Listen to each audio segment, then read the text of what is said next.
ओम अज्ञानतिमिरन्धस्य ज्ञानाञ्जनशलाकाय चक्षुरुन्मिलितं येन तस्मै श्रीगुरवे नमः। नमो विष्णुपदाय कृष्णपृष्ठाय भूतले श्रीमति भक्तिवेदांत स्वामिनीति नामिने नमस्ते सरस्वते देवे गौरवाणी प्रचारिणे निर्विशेष शून्यवादी पाश्चात्य देशतारिणे वाञ्छाकल्पतरुभ्यश्च कृपा सिन्धुरेव च पतितानां पावनेभ्यो वैष्णवेभ्यो नमो नमः। जय श्री कृष्ण चैतन्य प्रभु नित्यानंद श्री अद्वैत श्री गदाधर श्रीवासादि गौर भक्तवृंद। हरे कृष्ण कृष्ण कृष्ण हरे हरे, हरे राम राम राम हरे हरे।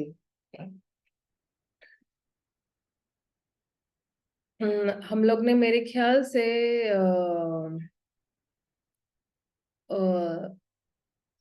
27 श्लोक तक कंप्लीट किया था चौथे अध्याय का।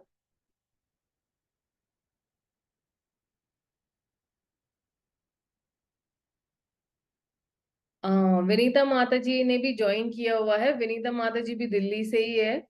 वो भी बहुत ही एक्टिव है, वहां पे बहुत अच्छे सेवाएं कर रहे हैं दिल्ली में भी। माता जी आपका भी बहुत स्वागत है। हरे कृष्णा कृष्णा कृष्णा हरे हरे, हरे राम हरे राम राम हरे हरे। हरे कृष्णा माता जी। हरे कृष्णा। माता जी मैं सिंगापुर में हूँ इस टाइम, ओ पर मैं दिल्ली से कनेक्टेड हूँ, गुड़गांव से कनेक्टेड हूँ मैं। अच्छा अच्छा अच्छा अच्छा अच्छा।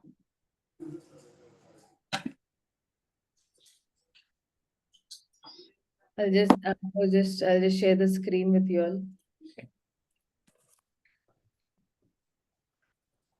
37वें श्लोक तक हमारा कंप्लीट हो चुका था, याद है आप लोगों को? हाँ जी माता जी।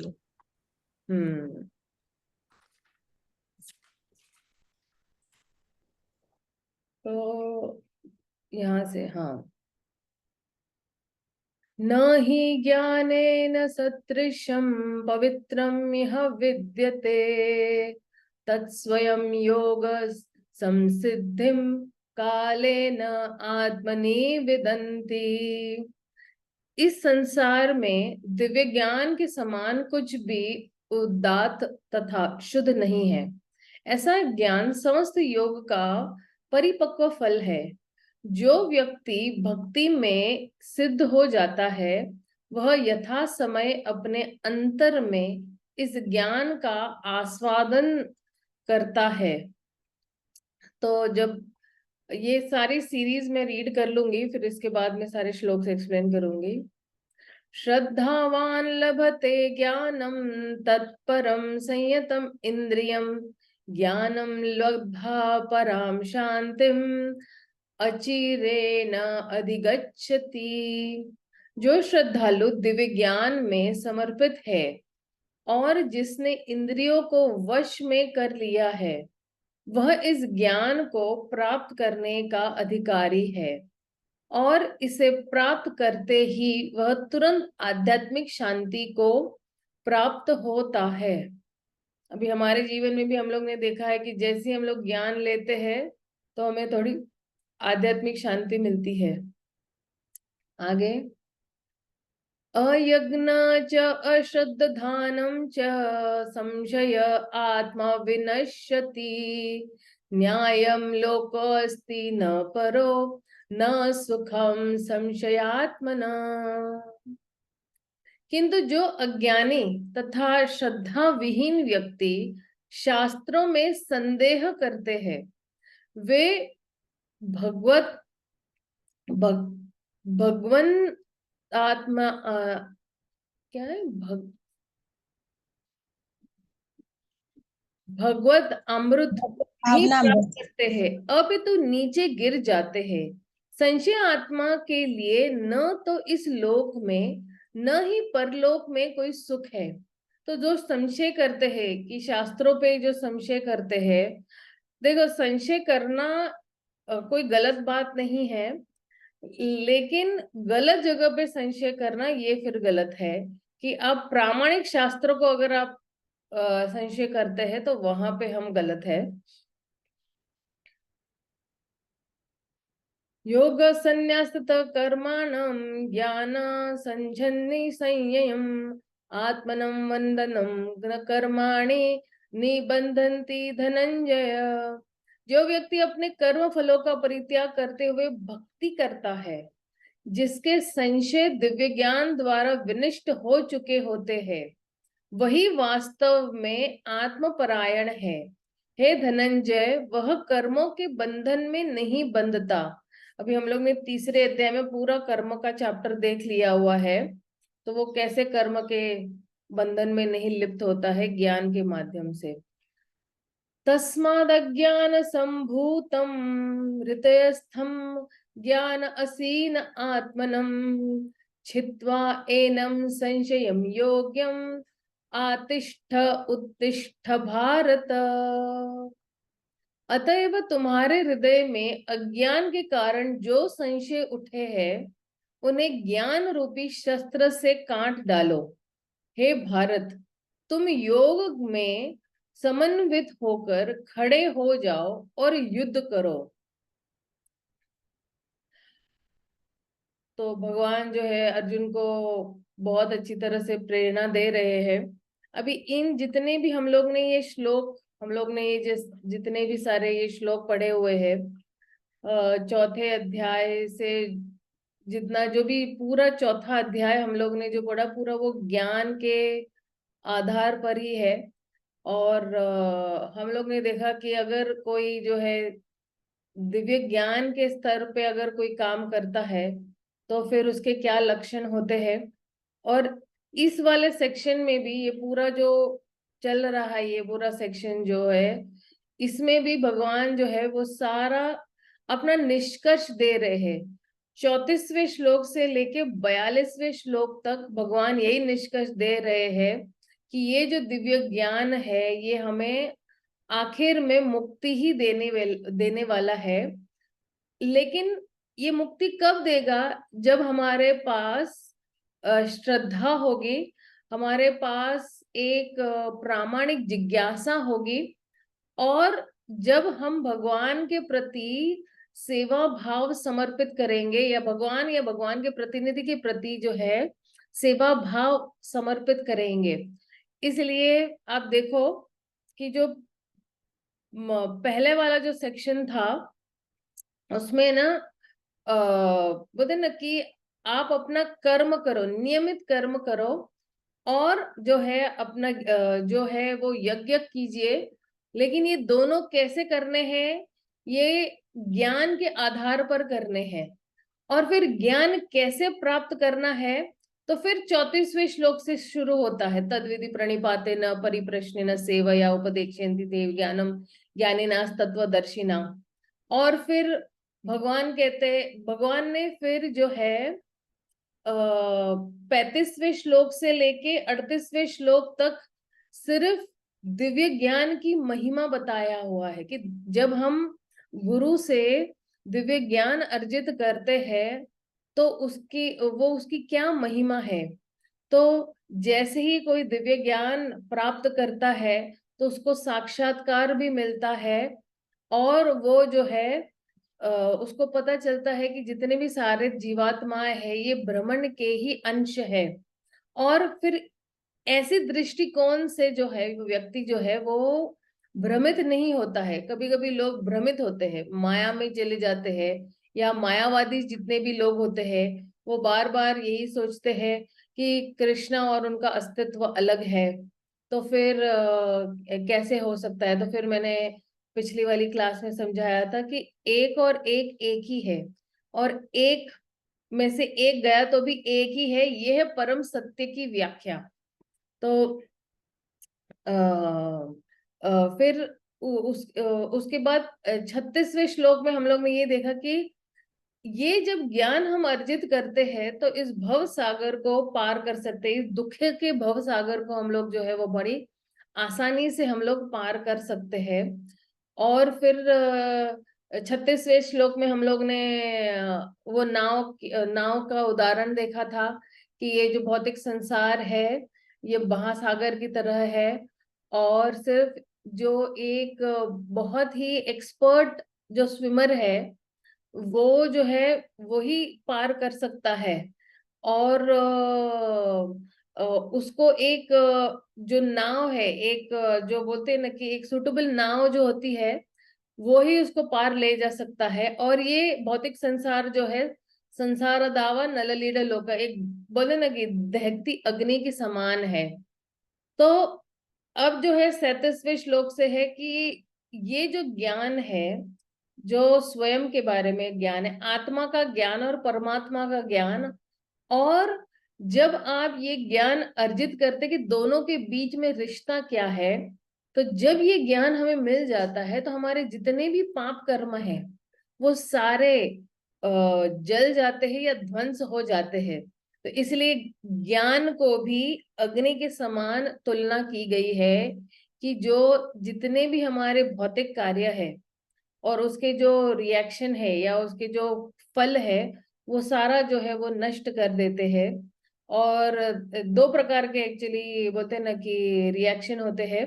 तो एक है पुण्य और एक है पाप।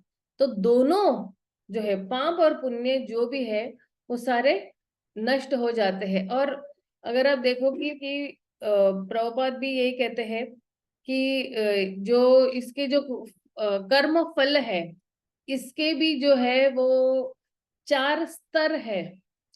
तो जब आप कुछ कार्य बना रहे हो या कर रहे हो दिमाग में, फिर वो फलीभूत हो जाता है। फिर या तो कुछ कर्म हमने ऑलरेडी किए हुए हैं या करने वाले हैं, अभी किए नहीं है, तो वो भी सारे जो अभी नहीं किए हैं वो भी सारे ध्वंस हो जाते हैं। तो जब ये ज्ञान हमें मिलता है तो हमें आत्म साक्षात्कार भी मिलता है। और आत्म साक्षात्कार मिलने के बाद हमें शुद्ध भक्ति भी प्राप्त हो जाती है। तो इसलिए भगवान कहते हैं कि दिव्य ज्ञान से जो है कोई दिव्य ज्ञान से परे और कुछ भी नहीं है, क्योंकि अज्ञानता ही जो है बंधन का कारण है। और अज्ञानता को काटने के लिए फिर हमें क्या चाहिए? ज्ञान चाहिए। और ज्ञान हमें क्या देने वाला है? ज्ञान हमें मुक्ति देता है। तो ये जो ज्ञान है, जो एक परिपक्व फल है भक्ति का, तो अगर किसी के पास ये ज्ञान है तो वो उसको क्या प्राप्ति होती है? उसको एक अंदर से जो है एक शांति प्राप्ति होती है। और फिर क्योंकि उसके पास अंदर शांति है तो वो बाहर कहीं पे भी शांति ढूंढने नहीं जाएगा।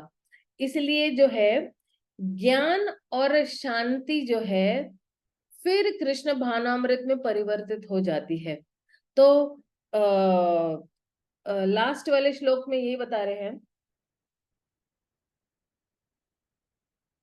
ये दिव्य ज्ञान कौन प्राप्त कर सकता है, तो इसकी क्या योग्यताएं है, कौन व्यक्ति जो है ये दिव्य ज्ञान प्राप्त कर सकता है। तो एक एक जो व्यक्ति जिसके पास श्रद्धा है, जिसके पास समर्पण है और जिसके पास इंद्रियों का संयम है, ऐसे ऐसे व्यक्ति जो है जिसके पास ये 3 चीजें हैं, श्रद्धा, समर्पण और इंद्रियों का उसने कंट्रोल किया हुआ है या संयम किया हुआ है, तो ऐसा व्यक्ति जो है वो फिट कैंडिडेट है जो दिव्य ज्ञान को प्राप्त कर सकता है। जैसे बोले ना, जिसके पास श्रद्धा है, श्रद्धा मतलब क्या कि जो सिर्फ भगवान के लिए कार्य करता है, और जो और फिर इस श्रद्धा को कैसे प्राप्त करना है? श्रद्धा को जैसे जैसे हम सेवा करते हैं, भगवान का नाम लेते हैं, तो धीरे धीरे जो है हमारी श्रद्धा बढ़ते जाती है। और हमारा हृदय जो है वो, जो हमारे पास जितना भी भौतिक कल्मश है, पूरा हृदय जो है वो पूरी तरह साफ हो जाता है। तो कौन सा ऐसा व्यक्ति है जो बिल्कुल क्षिप्रम भवति, तुरंत ही जो है कृष्ण भावनामृत प्राप्त कर सकता है? तो कहते हैं कि जिसके पास भगवान के लिए श्रद्धा है और जिसके पास इंद्रियों का संयम है, वो तुरंत ही जो है कृष्ण भावनामृत को प्राप्त कर सकता है। तो और कौन नहीं प्राप्त कर सकते हैं? तो 40वें श्लोक में ये बता रहे कि जिसके पास श्रद्धा नहीं है, जिसके पास शास्त्रों के लिए श्रद्धा नहीं है, भगवत गीता के लिए कोई श्रद्धा नहीं है, और जो बिल्कुल बोलते हैं ना कि सबसे बेकार जो व्यक्ति है, जो हमेशा जो है संशय करते रहते हैं, तो ऐसे व्यक्ति जो है वो प्रगति नहीं कर सकते हैं। तो जो व्यक्ति बिल्कुल पशु समान जिंदगी बिता रहे हैं, जिसके पास कोई ज्ञान नहीं है, जिसके पास कोई शास्त्रों का अध्ययन नहीं है, और उनके पास मान लो ज्ञान है भी, लेकिन उनके पास श्रद्धा नहीं है, और श्रद्धा है लेकिन वो श्रद्धा सॉरी उनके पास श्रद्धा है शास्त्रों में, लेकिन वो भगवान की पूजा अर्चना या भगवान को मानते ही नहीं है कि हमें भगवान की सेवा करनी चाहिए। भगवान तो ऐसे जो व्यक्ति जो है, ये व्यक्ति जो है वो भगवान की भक्ति प्राप्त नहीं कर सकते हैं। और सबसे जो बोलते हैं ना कि सबसे जो बेकार लोग हैं, तो वो तो वही है कि जिसके पास श्रद्धा नहीं है, जो हमेशा संशय करते रहते हैं, ऐसे व्यक्ति जो है वो कभी भी प्रगति नहीं कर सकते हैं। तो फिर बोलते हैं ना कि क्या क्या ऐसा एक मार्ग है या क्या ऐसा एक सोल्यूशन है कि जिसके माध्यम से हमें पूर्णतया लाभ मिलेगा या हमें सक्सेस मिलेगा। तो कहते हैं कि जब हम शास्त्रों का अध्ययन करते हैं, शास्त्रों में श्रद्धा रखते हैं, ज्ञान के स्तर पर जब ऊंचे उठ जाते हैं, क्योंकि ज्ञान ही हमें जो है एक दिव्य स्तर पर पहुंचाता है, जहां पे हम आध्यात्मिक हमारे पास एक आध्यात्मिक समझ आ जाती है, या हम आध्यात्मिक तरीके से सोच सकते हैं। और जब हम आचार्यों के पद चिन्हों पर जब हम चलते हैं, जो परंपरा में है, तभी हमें जो है हमें हम शिखर तक पहुंच सकते हैं, तभी हम लोगों को सक्सेस मिल सकती है, वरना हम लोगों को सक्सेस मिलना बहुत मुश्किल है।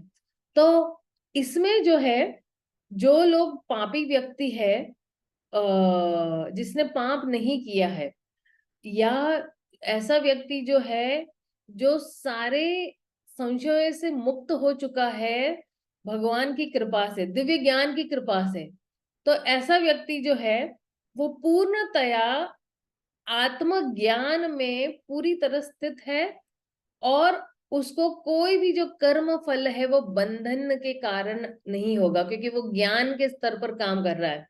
क्यों? क्योंकि कल भी मैं समझा रही थी हमारे इंग्लिश की बैच को कि कोई भी व्यक्ति जो है भगवान को बीच में रखकर कोई भी कार्य कर रहा है, तो वो जो है वो बंधन का कारण नहीं होगा। अगर हम कोई भी कार्य कर रहे हैं, चाहे कोई नौकरी जा रहा है, कोई बिजनेस कर रहा है, कोई कुकिंग कर रहा है, कोई बच्चों को पाल रहा है, या कोई कुछ भी कर रहा है, लेकिन हम ये सोच रहे हैं कि इस घर का जो मालिक है वो कृष्ण है, और मैं कृष्ण का नौकर हूँ, और मैं जो भी कर रहा हूँ मैं भगवान की संतुष्टि के लिए कर रहा हूँ, कि मैं भगवान को प्रसन्न करने के लिए कर रहा हूँ, क्योंकि भगवान ने ही वर्णाश्रम धर्म की स्थापना की हुई है। और जो कुछ भी मैं करूंगा, जो कुछ भी मैं कमाऊंगा भी, वो मैं भगवान को अर्पण करूंगा। जैसे मान लो कोई व्यक्ति है जिसके पास नौकरी है, वो कमा रहा है कम से कम 50,000 रुपए, तो उसमें से कुछ हिस्सा जो है 5% बोलो, 10% बोलो, वो भगवान को दान दक्षिणा देने में, मंदिर में दे देता है, तो वो भगवान के लिए ही कार्य कर रहा है। हाँ, हर वक्त 24 घंटे नहीं होगा कि मैं भगवान के लिए काम कर रहा हूँ, लेकिन उसके कर्म के फलों को तो भी भगवान को अर्पण कर रहा है। या कोई गृहिणी है, वो घर में अगर कुछ ला रही है, बाजार जा रही है, तो ये सोच रही कि चलो पहले भगवान को अर्पण करेंगे, तो पहले उसने भगवान के बारे में सोचा कि अच्छा फल ले रहे तो भगवान को अर्पण करेंगे, सब्जियां ले रहे तो भगवान को अर्पण कर रहे, चाहे कोई छोटी से छोटी चीज भी है, और आप भगवान को अर्पण कर रहे, तो आप फिर उसके बंधन के इसमें नहीं आओगे, उस कर्म के बंधन में नहीं आओगे। तो इसलिए जो है 42 श्लोक में भगवान यही बोल रहे हैं कि तुम उठो अर्जुन, और तुम जो है वो लड़ो। क्यों? क्योंकि अब ये जितना भी ये पूरा जो है भगवान बहुत अच्छी तरह से समराइज कर रहे लास्ट वाले श्लोक में, कि ये जो है, ये जितने भी हम लोग, ये सनातन योगा है एक्चुअली हमारे लिए, भक्ति योगा यानी सनातन योगा है। तो ये जो है ये हमारे शाश्वत जो भी है, हम लोग जो भी कार्य कर रहे हैं, जो भी जीवात्माएं कार्य कर रहे हैं, तो ये सारे कार्य जो भगवान ने चौथे अध्याय में बताया हुआ है। और इसके अंदर दो विभागों में हमें यज्ञ करने के लिए कहा है कि एक है कि आप भौतिक चीजों के लिए आप यज्ञ कर रहे हो, और ऐसा जो है यज्ञ जो है अगर हम भगवान की तरफ नहीं मोड़ेंगे तो फिर ऐसा जो यज्ञ है वो भौतिक बन जाएगा। लेकिन अगर हम ज्ञान के स्तर पर जान लेते हैं और यही जो है यज्ञ है इसको आध्यात्मिक बना देते हैं, तो फिर ये जो है क्या बताते, ये पूर्णतया यज्ञ अच्छी तरह से आध्यात्मिक यज्ञ बन जाता है। तो एक होता है कोई भी हम लोग आध्यात्मिक एक्टिविटी करते हैं, तो एक है कि हम समझते हैं कि मैं आत्मा हूँ और मैं भगवान का अंश हूँ, मैं भगवान का दास हूँ, और हम वो आध्यात्मिक कार्य कर रहे हैं। और जो है समझना है कि भगवान जो है परम भगवान पुरुषोत्तम है और वो कार्य कर रहे हैं, तो फिर लाभ ही लाभ है। ठीक है, तो इसलिए और ये जो दो विभाग है कि एक व्यक्ति जो है वो अपने आप को समझता है और दूसरा जो है वो भगवान को समझता है, तो ऐसा व्यक्ति जो है भगवत गीता का जो पथ ले लेता है, तो जो है वो व्यक्ति के पास लाभ ही लाभ है। क्यों? क्योंकि वो बहुत आसानी से दिव्य ज्ञान के कार्य को समझ सकता है, और जो व्यक्ति नहीं समझ सकता है तो फिर उसके पास श्रद्धा नहीं है, और वो जो है अपनी स्वतंत्रता को जो है वो गलत जगह पे इस्तेमाल कर रहा है। और इतना सारा ज्ञान लेने के बावजूद भी अगर कोई व्यक्ति भगवान की स्थिति को नहीं समझ सकता है तो वो सबसे नंबर 1 बेवकूफ है, भगवान कह रहे हैं। तो इस अज्ञानता को कैसे काटना है? धीरे धीरे ज्ञान की तलवार से इस अज्ञानता को काटना है। और फिर कृष्ण भावनामृत को कैसे प्रज्वलित करना है? तो अलग अलग यज्ञों के माध्यम से जो है कृष्ण भावनामृत को प्रज्वलित करना है। 25वें अध्याय से लेके 29वें श्लोक तक, 25वें श्लोक से लेके 29वें श्लोक तक अलग अलग प्रकार के यज्ञ भगवान ने जो बताए हैं, तो उसके माध्यम से हम कृष्ण भावनामृत की अग्नि को प्रज्वलित कर सकते हैं। तो सारे जितने भी हम लोग ये जो यज्ञ है, इसका जो बोलते हैं ना कि मूल आधार क्या है, तो इसका मूल आधार यही है कि हम लोग जो कुछ भी कार्य कर रहे हैं इसको एक लगाम दे और इसको आत्म साक्षात्कार की तरफ मोड़े, न कि इंद्रिय तृप्ति की तरफ हम लोग मोड़े। तो भगवान कहते हैं कि जो भगवत गीता का जो श्रील प्रभुपाद कहते हैं कि भगवत गीता का एक सच्चा जो है ना सच्चा स्टूडेंट वो कौन है? तो वो जो आत्म साक्षात्कार की खोज कर रहा है भगवत गीता के पन्नों में, वही वास्तव में एक अच्छा स्टूडेंट है भगवत गीता का। तो कहते हैं कि भगवत गीता को कैसे पढ़ना है फिर? तो तद्विधि प्रणिपाते न, कि एक गुरु के निर्देशन में उसकी सेवा करके उनको समर्पित होके तद्विधि प्रणिपाते न परिप्रश्न न सेवया। और फिर जो है भगवत गीता में ही भगवत गीता को कैसे अध्ययन करना है बताया गया है। और हमें चेतावनी भी दी हुई है कि जो व्यक्ति जो है जिसके पास श्रद्धा नहीं है, जिसके पास भगवान के लिए कोई श्रद्धा नहीं है, जिसके पास इंद्रिय संयम नहीं है, ऐसे व्यक्तियों के साथ संग नहीं करना है, अगर हमें भगवत गीता को अच्छी तरह से पढ़ना है तो। और फिर जो है वो कह रहे कि कौन व्यक्ति है जो मुक्त है? पहले से ही व्यक्ति जो भगवत गीता पढ़ रहा है, तो कौन सा व्यक्ति है जो पहले से ही मुक्त है? तो वो व्यक्ति जो है वो समझता है कि परम भगवान पुरुषोत्तम है और इनके जितने भी कार्य है वो सारे दिव्य है। तो ऐसा व्यक्ति जो है वो भगवत गीता का शुरू से ही जो है वो मुक्त व्यक्ति है, जो भगवत गीता पढ़ रहा है, जिसको समझ है कि कि परम भगवान पुरुषोत्तम है, उनके कार्य भी दिव्य है, तो ऐसा व्यक्ति जो है वो पहले से ही मुक्त है। तो इस दिव्य ज्ञान को प्राप्त करने के लिए जो है हमें क्या चाहिए, हमें विनम्रता चाहिए, गुरु के प्रति समर्पण चाहिए, हमें जिज्ञासा करनी है, हमें गुरु की सेवा करनी है मिथ्या अहंकार के बिना, एक बहुत ही दीनहीन भाव से। और हमारे जीवन का उद्देश्य यही होना चाहिए कि हम गुरु को प्रसन्न करें और गुरु के प्रति जो है हमारे पास पूर्ण श्रद्धा होनी चाहिए, इंद्रियों का संयम भी होना चाहिए। लेकिन जो व्यक्ति अज्ञानी है, जिसके पास श्रद्धा नहीं है, जो हमेशा संशय करते रहता है, तो वो जो व्यक्ति है, ऐसे व्यक्ति को ज्ञान नहीं मिल सकता है। तो गुरु के भी काफी योग्यताएं दी हुई है, 3 योग्यता दी हुई है कि ज्ञानी ना यानी क्या, गुरु जो है वो आत्म साक्षात्कारी व्यक्ति है, तत्वदर्शी है। वो क्या है, उन्होंने तत्व यानी जिन्होंने सत्य को देखा हुआ है। और तीसरा जो है गुरु की योग्यता यही है कि वो वही ज्ञान जो है वो हमें दे सकते हैं, उन जिसके पास जो चीज होगी वो वही देंगे ना। तो गुरु के पास पूर्ण ज्ञान है, तो वो पूर्ण ज्ञान हमें दे सकते हैं। तो ये जो ज्ञान है, ये जो दिव्य ज्ञान है, ऐसा ज्ञान जब व्यक्ति प्राप्त करता है, ऐसा ज्ञान जो है, जो व्यक्ति देखता है, तो वो क्या देखता है कि देखो सभी जीवात्माएं भगवान के अंश है, ठीक है ना। और वो देखता है कि जो है कि अ, जितने भी जो भी यहाँ पे है वो भगवान से जुड़े हुए हैं। और ऐसा व्यक्ति जो है, उसके पास जब ये ज्ञान है, तो वो कभी भी भ्रमित नहीं हो सकता है या माया में गिर नहीं सकता है। कोई भी व्यक्ति जो है भगवान से जुड़ी कोई भी चीज नहीं देखता है, या कोई भी चीज भगवान से अलग देखता है, तो फिर वो माया में है।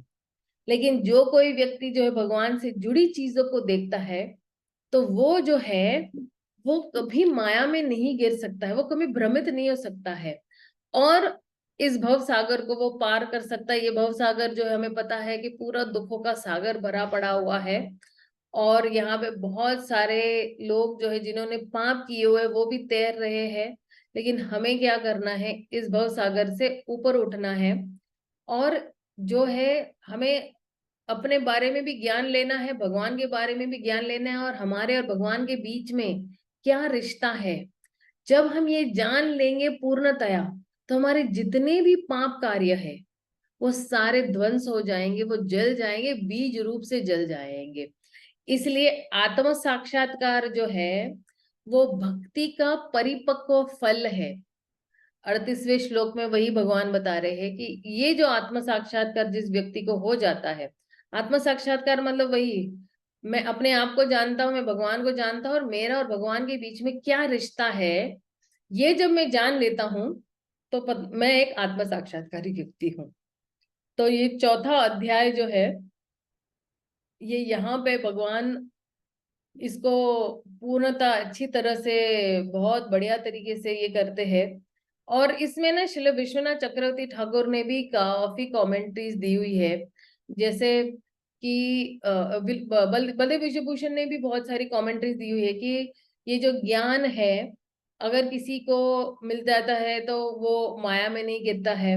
लेकिन अर्जुना ने ये नहीं सोचना चाहिए कि अच्छा उसके सारे जो रिश्तेदार है वो मर जाएंगे।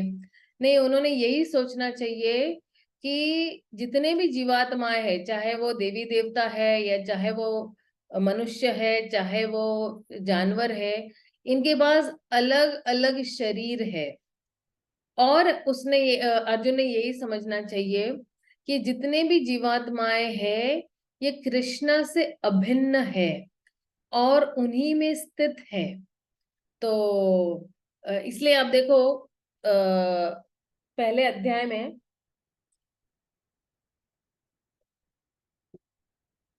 अर्जुन ने क्या सोचा था कि अच्छा अगर मैं युद्ध करूंगा तो मैं पाप कार्य कर रहा हूं, तो फिर इसका जो परिणाम ये होगा कि अरे सभी को दुख भोगना पड़ेगा।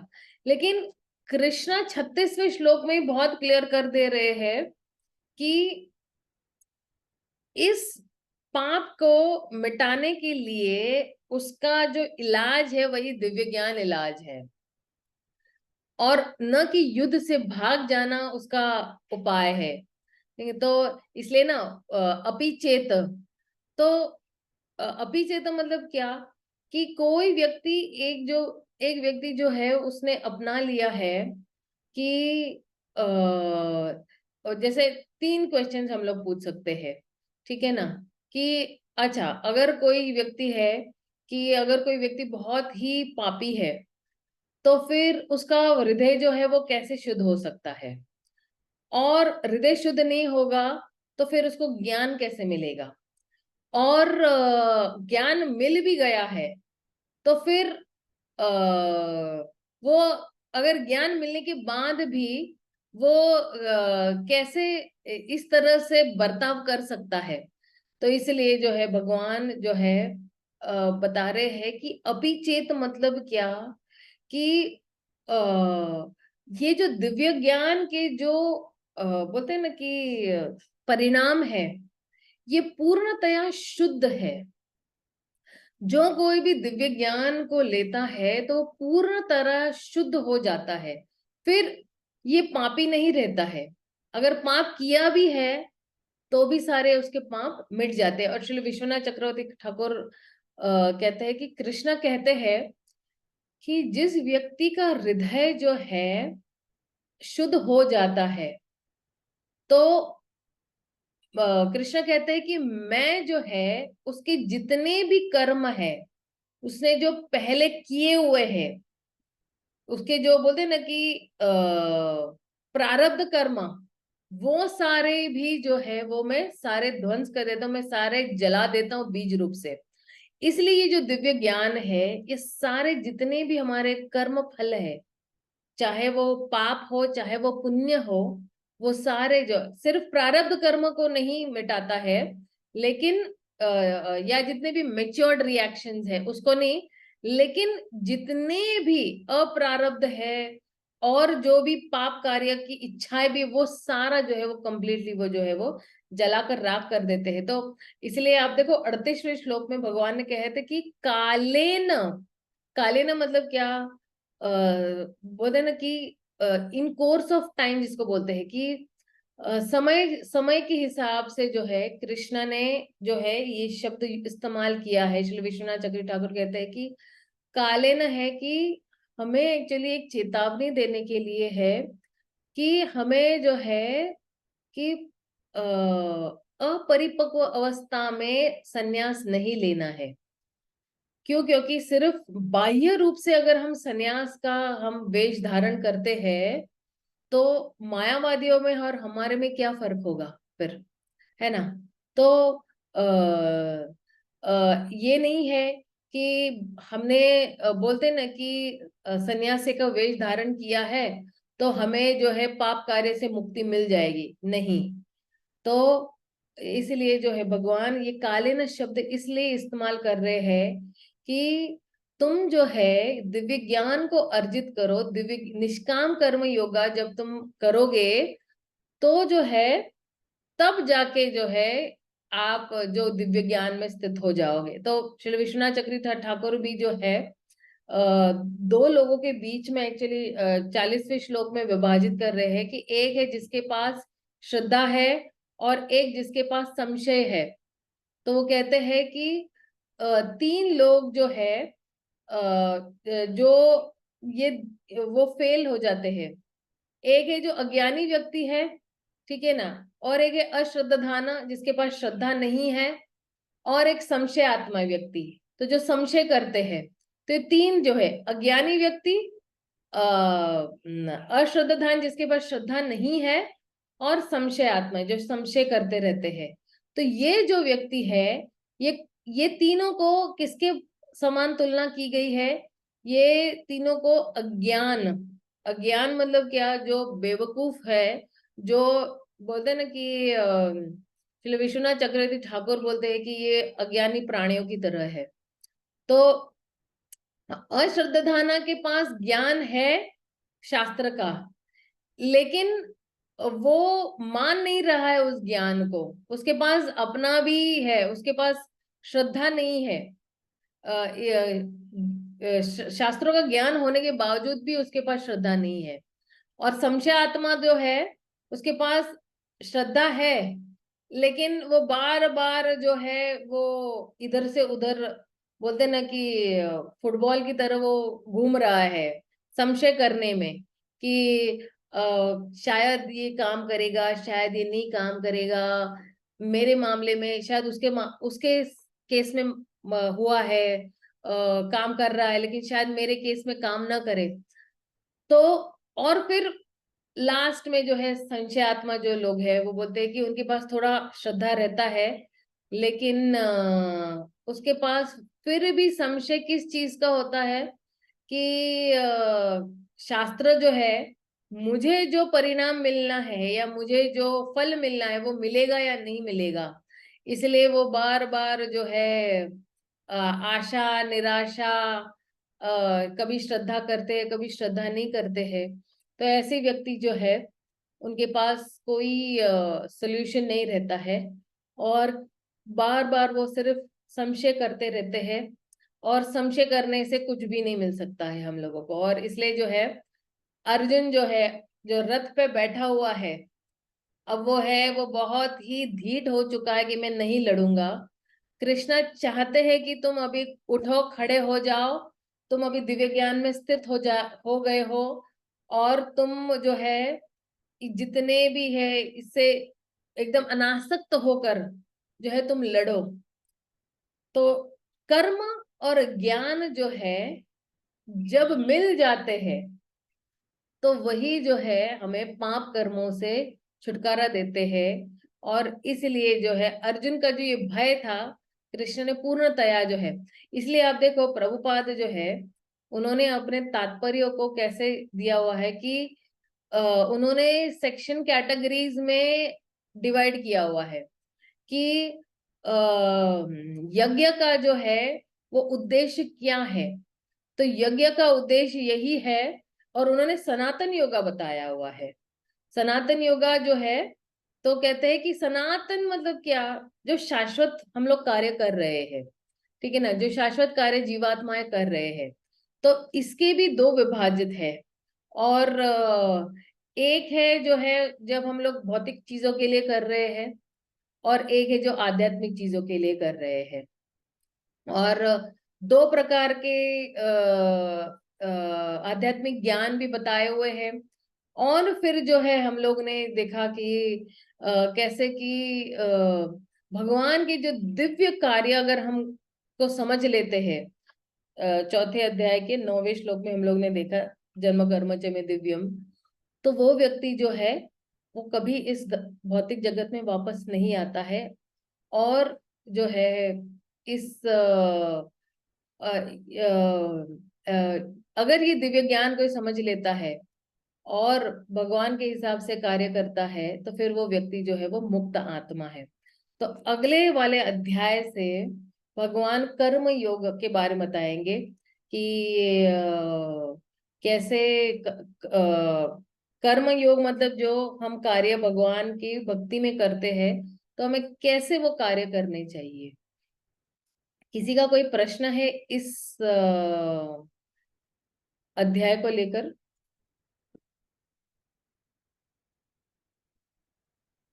मैंने पूरा सिनॉप्सिस ही दे दिया है पूरे चौथे अध्याय का।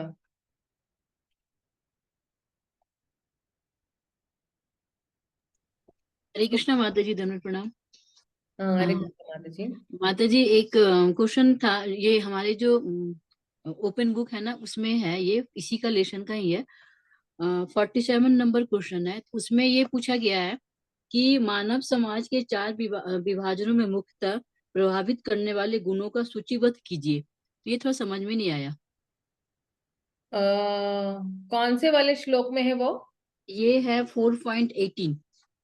18। हाँ जी जी। मानव समाज में, जरा रिपीट कीजिए क्वेश्चन को। क्वेश्चन ये है माता जी कि मानव समाज के 4 विभाजनों को मुख्यतः प्रभावित करने वाले गुणों को सूचीबद्ध कीजिए। 4 विभाग तो वो हो गया, ब्राह्मण क्षत्रिय वैश्य शूद्र। तो इसको प्रभावित करने वाले गुण को सूचितबद्ध कीजिए, ये थोड़ा समझ में नहीं आया। इसको क्या प्रभावित करना। 4.18 में दिया इसका श्लोक का।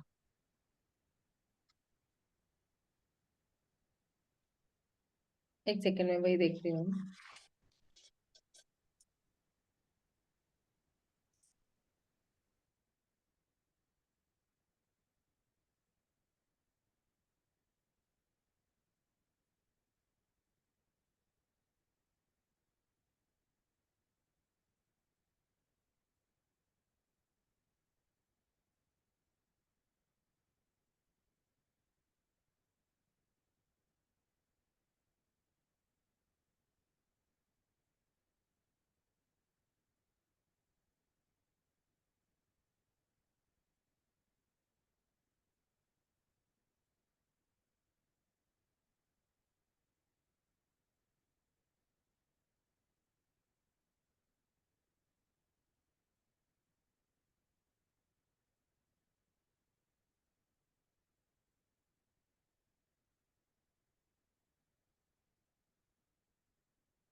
वर्णाश्रम धर्म के हिसाब से ही करना है यहाँ पे।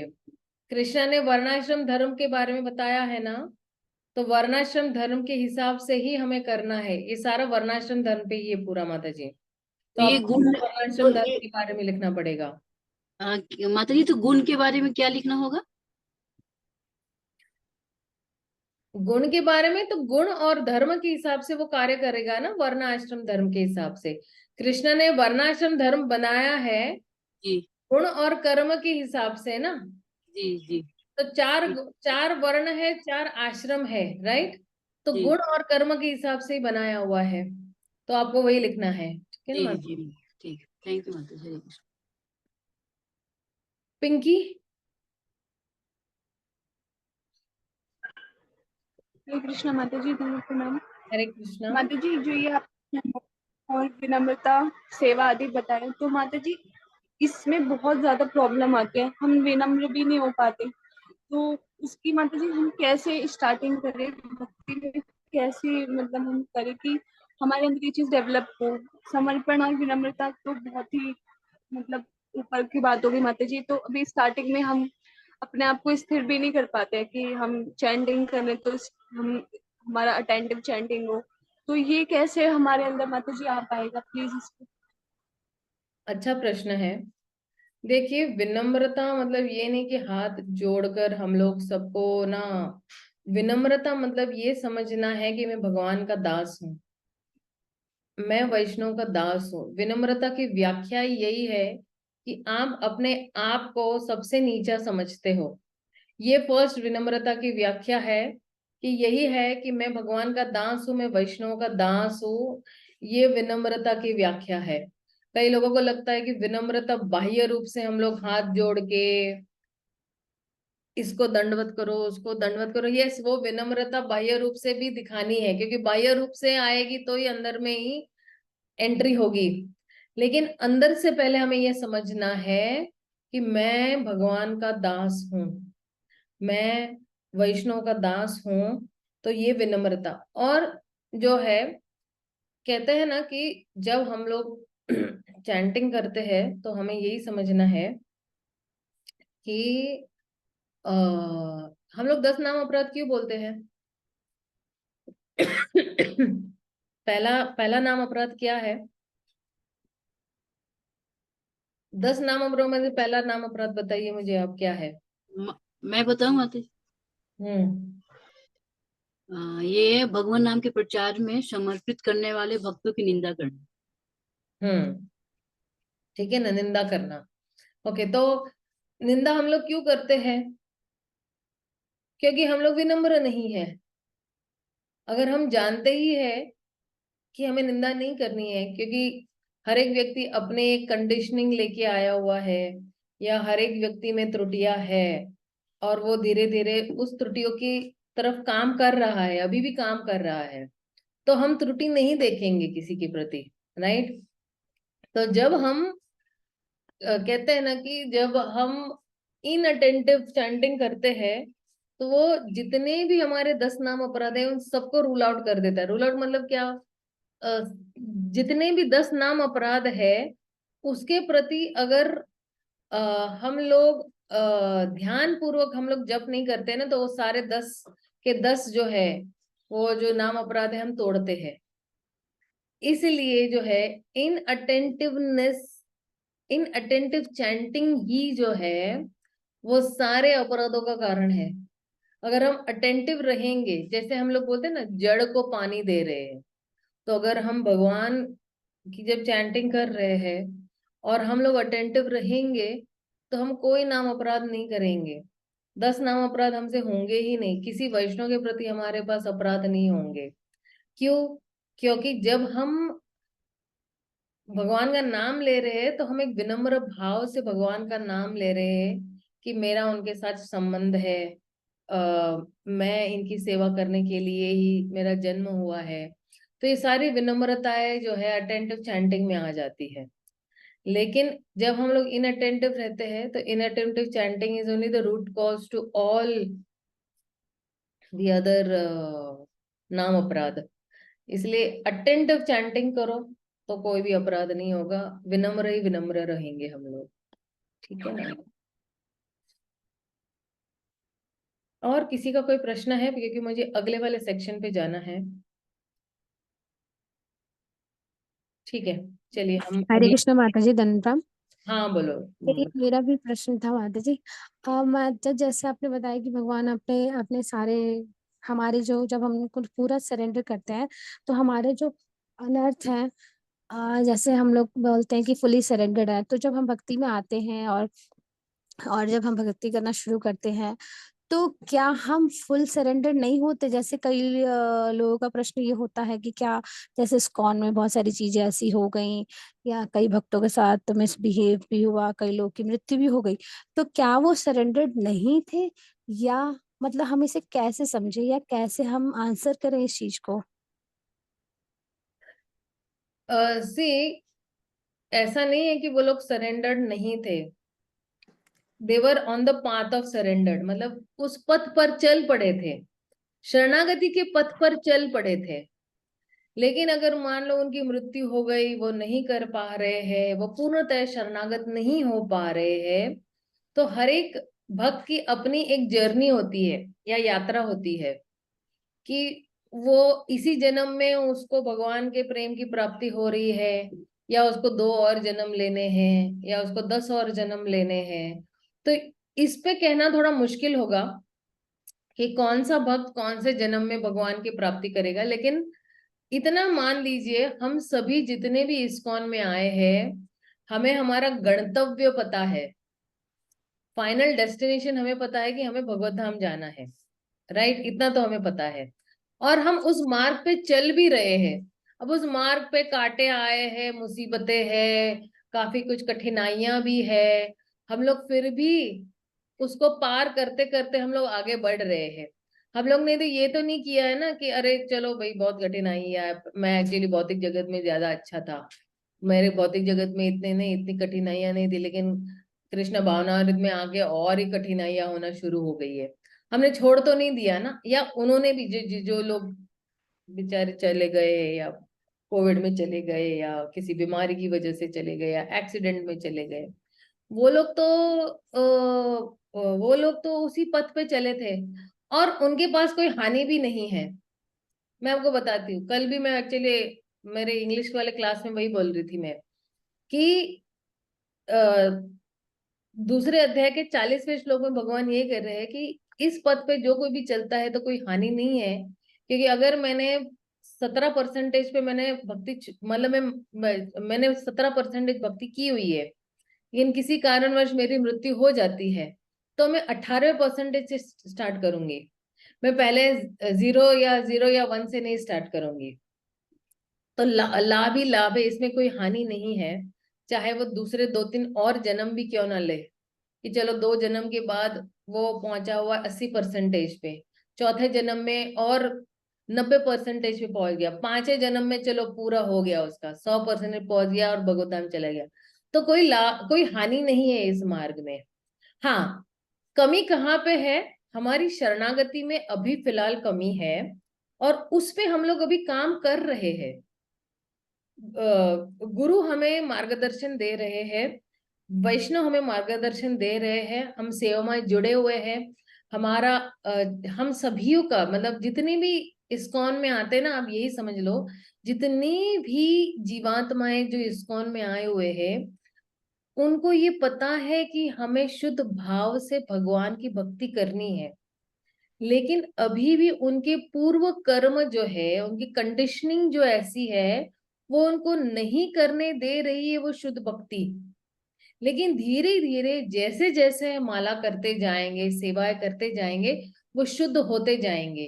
धीरे धीरे श्रद्धा भी बढ़ती जाएगी सभी की, और धीरे धीरे, क्योंकि ये एक हमारे पास ये वाला होप है, हमारे पास ये आशा है कि ये जो मार्ग है ये परफेक्ट मार्ग है, हम इस मार्ग पे चल पड़े हैं।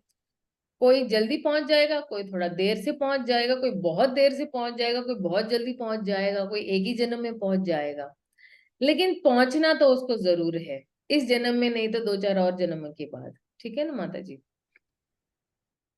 ठीक है माता जी, थैंक यू माता जी, हरे कृष्ण धन्यवाद। तो हम लोग यही समझे मोटा मोटा कि ये सारा खेल जो है इनके पास्ट कर्मास का ही है। मतलब अब हम कितने परसेंट हम मतलब कृष्णा भावनामृत को समझ चुके हैं, या हम लोग कितना आगे बढ़ चुके हैं, इट्स डिपेंड्स ऑन टाइम।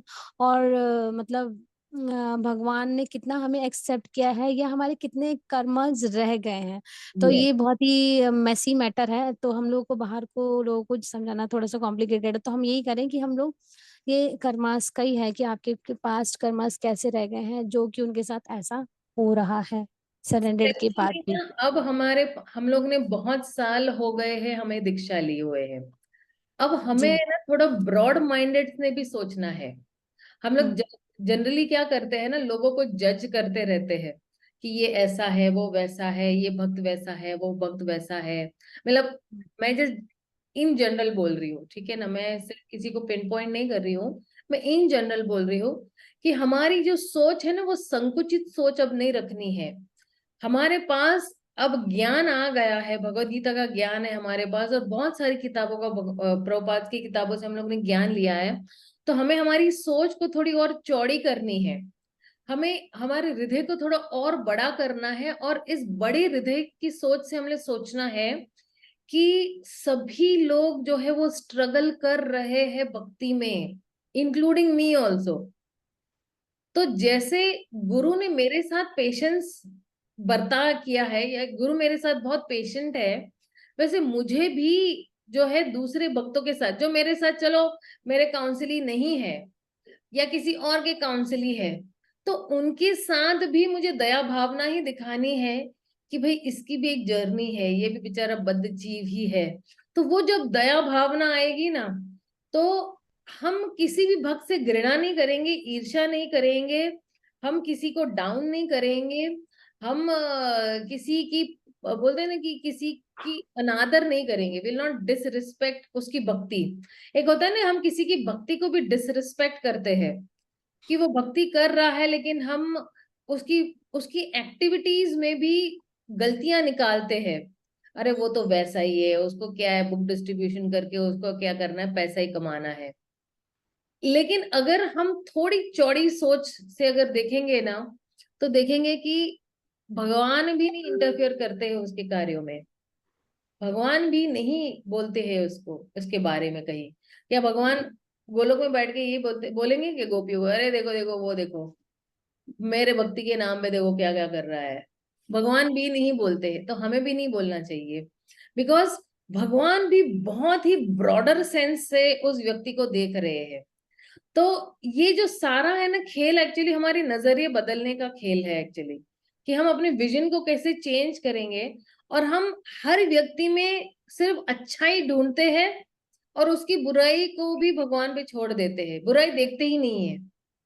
अगर हम इस दृष्टिकोण से देखेंगे ना, आप देखोगे अपनी लाइफ इतनी स्मूथ हो जाएगी, आपको किसी से कोई कंप्लेन नहीं रहेगा, आपको अपने बच्चों से भी कंप्लेन नहीं रहेगा, पति से भी कंप्लेन नहीं रहेगा, आपको रिलेटिव से भी कंप्लेन नहीं रहेगा, आपको पड़ोसियों से भी कंप्लेन नहीं रहेगा, किसी से कोई कंप्लेन नहीं रहेगा, क्योंकि आप जो है वो अंदर आत्मा में स्थित हो गए हो।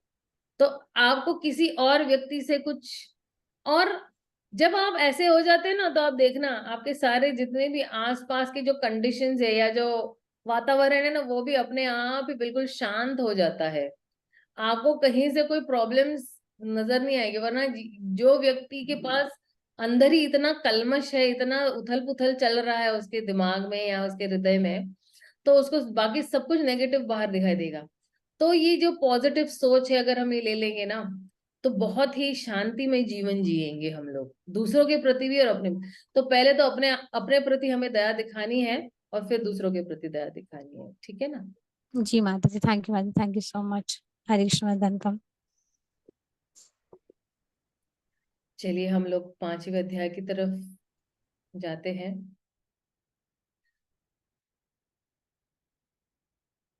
ओह सॉरी सॉरी सॉरी, ये 4था अध्याय एक अलग फाइल में है, 5वां अध्याय। Sorry, just give me 1 minute.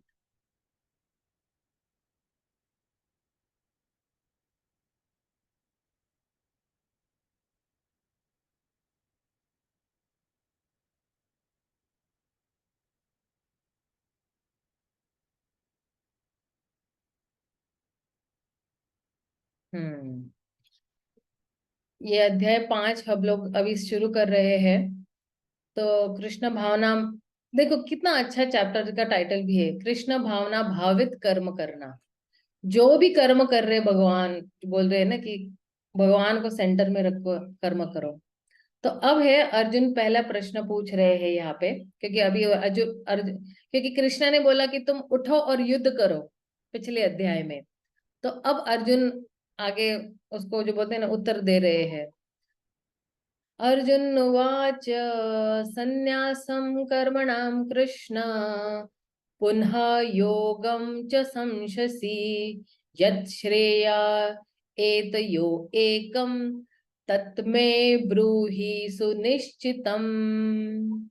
Arjun ने कहा, हे कृष्ण, पहले आप मुझसे कर्म त्यागने के लिए कहते हैं और फिर भक्ति पूर्वक कर्म करने का आदेश देते हैं। क्या आप अब कृपा करके निश्चित रूप से मुझे बताए कि इन दोनों में से कौन सा अधिक लाभप्रद है। सुनिश्चितम कह रहे कि निश्चित रूप से बताए कि दोनों में से कौन सा जो है वो लाभप्रद है, सन्यास या कर्मणाम, संपूर्ण कर्म करना। तो तात्पर्य में प्रभुपाद यही कह रहे हैं। तो अगर आप देखोगे कि ये वाला जो अध्याय है जैसे स्टार्ट हो रहा है, तो भगवान यही कह रहे हैं कि पहले तो भगवान ने क्या कहा कि तुम जो है उठो और लड़ो। और इसके पहले भी दूसरे अध्याय में है, चाहे वो तीसरे अध्याय में है, भगवान ने यही कहा है कि तुम जो है तुम उठकर तुम लड़ो। और अगर आप देखोगे चौथे अध्याय और 5वें अध्याय के बीच में कनेक्शन क्या है कि अध्याय 2 में जो है ज्ञान के बारे में बोलते हैं ना कि एक बेसिक नॉलेज दिया गया है, ज्ञान, आत्मा के ज्ञान के बारे में, और कैसे जो है एक व्यक्ति जो है इस भौतिक शरीर में लिप्त है। और थोड़ा बहुत बुद्धि योगा के बारे में बताया था दूसरे अध्याय में। तीसरे अध्याय में बताते हैं कि जो व्यक्ति ज्ञान के स्तर पर है तो फिर उसको कोई भी कर्म करने की जरूरत नहीं है, कोई ड्यूटी परफॉर्म करने की जरूरत नहीं है। और चौथे अध्याय में फिर भगवान ज्ञान के बारे में बता रहे हैं कि कैसे जो है अगर हम यज्ञ करते हैं तो ये सारा ज्ञान में परिवर्तित हो जाता है। और अर्जुन जो है वो इस पॉइंट तक समझ लेता है कि उसको लगता है, उसको लग रहा है कि सन्यास ले जाना मतलब बोलते हैं ना कि सन्यास लेना मतलब क्या कि सारे जितने भी कर्म है उन सबको है ना रोक देना, और जो है एक ही जगह पे जो है वो बैठ जाना, कोई भी काम न करना, कोई भी कर्म न करना, उसको उसको लगता है कि सन्यास है। लेकिन कोई व्यक्ति जो है भगवान की भक्ति में कार्य कर रहा है, तो फिर वो जो है वो सन्यास नहीं कहता है। और फिर भगवान ने अर्जुन के क्या कमी है वो बताया कि भाई तुम कर्म करो, लेकिन पूर्ण ज्ञान में ये कर्म करो, ताकि तुम्हें कोई पाप कर्म जो है, पाप या पुण्य कर्म इफेक्ट नहीं होगा। और ये जो 5वां चैप्टर है वो जो है, अगर अगर आप देखोगे तीसरे अध्याय में अर्जुन ने ऐसा ही सेम क्वेश्चन पूछा था कि कौन सा बेहतर है, कर्म जो है भक्ति में कर्म बेहतर है या सन्यास जो है वो बेहतर है। तो कृष्णा जो है वो अभी जो है वापस वही प्रश्न पूछ रहे हैं कि भक्ति में कर्म बेहतर है या सन्यास वाला कर्म बेहतर है, या सन्यास लेना बेहतर है। तो जो है अगर आप देखोगे तीसरे अध्याय के फर्स्ट श्लोक में ही अर्जुन ने जब ये पूछा था, तो कृष्ण ने तीसरा अध्याय पूरा अर्जुन को समझा दिया था, पूरा एकदम कर्म योग के बारे में बताया था। और अब जो है भगवान बताएंगे कि कैसे जो है निष्काम कर्म योगा बहुत ही बेहतर है सन्यास के ऑपोजिट में। तो कैसे निष्काम कर्म योगा करना है, या फिर 3 प्रकार के जो कर्मी है वो कौन है, और कैसे हमें जो है परमात्मा के स्तर पर जब हम लोग परमात्मा पे फोकस करते हैं तो हमें मुक्ति मिलती है। और फिर थोड़ा बहुत अष्टांग योग के बारे में भगवान बता रहे हैं। और फिर जो है बता रहे हैं कि कोई भी व्यक्ति जो है पूर्णतया कृष्ण भावनामृत पे काम कर रहा है, तो उसको जो है पूरी भौतिक कल्मशों से मुक्ति मिल जाती है। तो ये जो है कर्म योगा जो है वो बोलते हैं ना कि सन्यास के ही तुलना की गई है, लेकिन वो बेहतर है। कर्म योगा क्यों बेहतर है?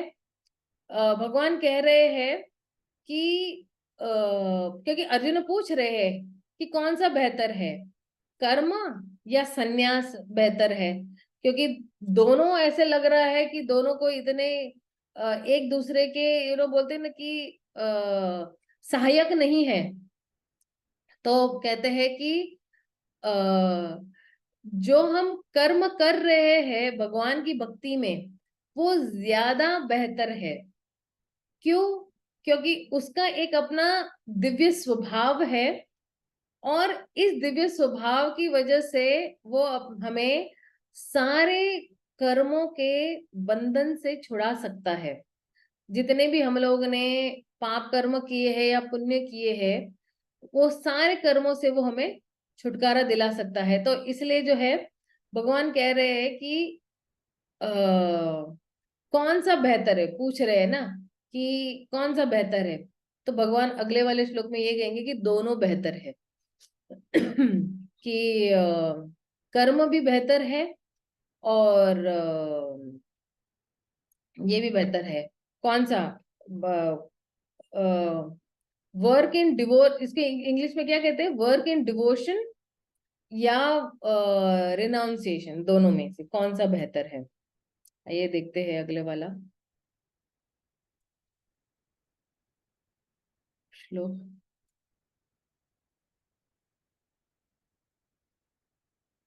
ये वाले श्लोक दिखाई दे रहे हैं आप लोगों को? शायद फॉन्ट साइज थोड़ा छोटा है, मुझे ऐसे लग रहा है।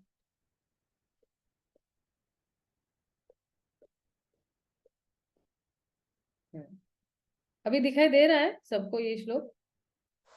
माता जी। ओके। तो अर्जुन प्रश्न पूछ रहा है पहले श्लोक में, अब भगवान उत्तर दे रहे हैं।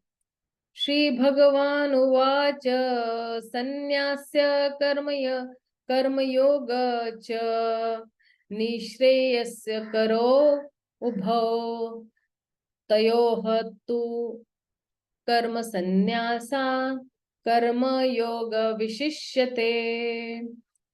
श्री भगवान ने उत्तर दिया, मुक्ति के लिए जो कर्म का परित्याग तथा भक्तिमय कर्म दोनों ही उत्तम है, किंतु इन दोनों में से कर्म के परित्याग से भक्ति युक्त कर्म श्रेष्ठ है। तो अब भगवान अपना उत्तर दे रहे हैं। अर्जुन ने प्रश्न पूछा है, भगवान अपना उत्तर दे रहे हैं। तो कह रहे हैं कि दोनों उत्तम है, कर्म का परित्याग तथा भक्तिमय कर्म दोनों ही उत्तम है, लेकिन इन दोनों में से इफ यू आस्क मी, मुझे पूछ रहे हो, तो किंतु इन दोनों में से कर्म के परित्याग से भक्ति युक्त कर्म श्रेष्ठ है।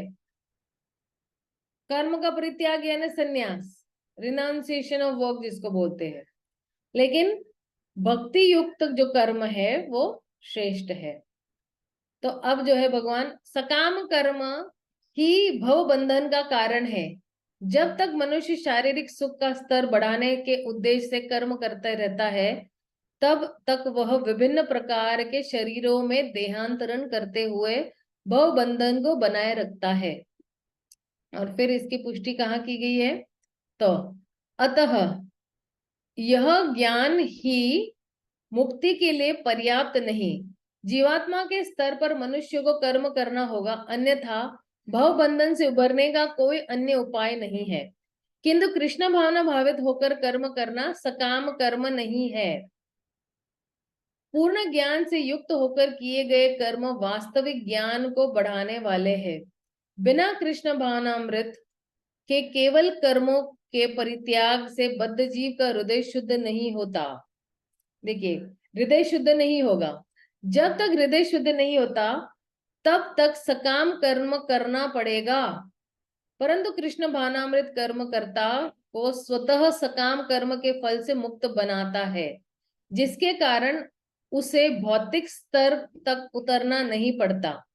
अतः कृष्ण भावना भावित कर्म संन्यास से सदा श्रेष्ठ होता है, क्योंकि संन्यास में नीचे गिरने की संभावना बनी रहती है। कृष्ण भावनामृत से रहित संन्यास अपूर्ण है, जैसा कि रूप गोस्वामी कहते हैं।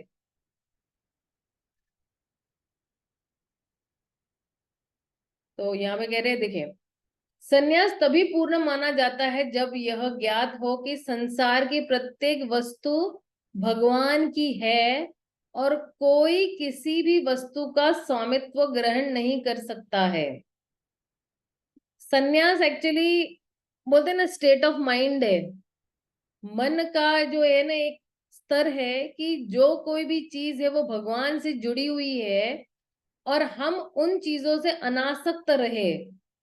वस्तुतः मनुष्य को यह समझने का प्रयत्न करना चाहिए कि उसका अपना कुछ भी नहीं है, ये शरीर भी हमारा नहीं है। तो फिर संन्यास का प्रश्न ही कहाँ उठता है? जो व्यक्ति ये समझता है कि सारी संपत्ति कृष्ण की है, वह नित्य सन्यासी है। कृष्ण ही पूरे सृष्टि के मालिक है। जब 5वें अध्याय के 29वें श्लोक में भगवान जब कहते हैं कि भोक्ताराम यज्ञ तपसम सर्वलोक महेश्वरम सूर्यद सर्वभूतानाम ज्ञात्वा माम शांतिम ऋच्छति, तो जो व्यक्ति समझ लेता है कि मैं सभी लोगों, भगवान सभी लोगों का महेश्वर है ना, और सभी भोक्ताराम यज्ञ तपसम, सभी यज्ञों का भोक्ताराम भी भगवान कृष्ण स्वयं है और भगवान सभी के सूर्य है। इन तीन चीजों को कोई जान लेता है तो वो व्यक्ति शांति में रहता है। शांत ज्ञात्वा माम, जिस व्यक्ति को ये ज्ञान है, माम किसके बारे में? भगवान के बारे में, तो वो व्यक्ति जो है शांतिम ऋच्छति। तो प्रत्येक वस्तु कृष्ण की है, अतः उसका उपयोग कृष्ण के लिए किया जाना चाहिए। क्यों? क्योंकि परम भोक्ता कौन है? कृष्ण है। इसलिए प्रत्येक वस्तु उन्हीं की भोग के लिए इस्तेमाल की जानी चाहिए।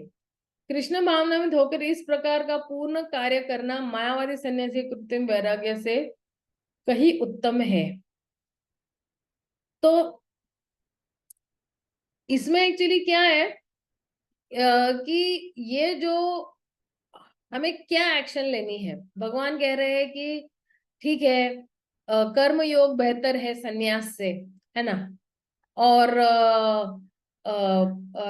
श्री रूप गोस्वामी भी कह रहे हैं कि आपका जो सन्यास है वो फाल्गु वैराग्य है। तो रूप गोस्वामी अभी दो वैराग्य के बारे में बात करेंगे, एक है फाल्गु वैराग्य, एक है युक्त वैराग्य। फाल्गु वैराग्य मतलब क्या, कि आप सब कुछ जो है भगवान के जो संबंध में है वो भी चीजों को आप त्याग देते हो, यही सोच के कि ये भौतिक है, और आपको लगता है कि ये सब चीजें मैं त्याग कर दूंगा और मुझे मुक्ति मिल जाएगी, तो वो फाल्गु वैराग्य है। लेकिन युक्त वैराग्य हमें पता है कि प्रभुपाद कहते हैं कि युक्त वैराग्य की 3 चीजें होती है। ये जान लेना कि सब कुछ भगवान का है, सब कुछ भगवान की सेवा में इस्तेमाल करना है, और इन सब चीजों के जो मालिक है वो भगवान श्री कृष्ण ही है। ये अगर कोई जान लेता है, ये 3 चीजें कोई जान लेता है, तो फिर वो युक्त वैराग्य में है, वो पूर्णतया जो है ज्ञान में स्थित है। अगला वाला श्लोक देखते हैं हम लोग।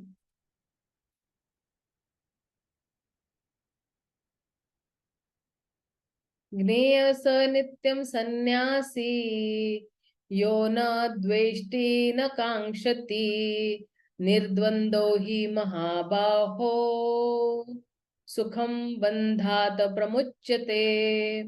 जो पुरुष न तो कर्म फलों से घृणा करता है और न कर्म फल की इच्छा करता है, वह नित्य सन्यासी जाना जाता है।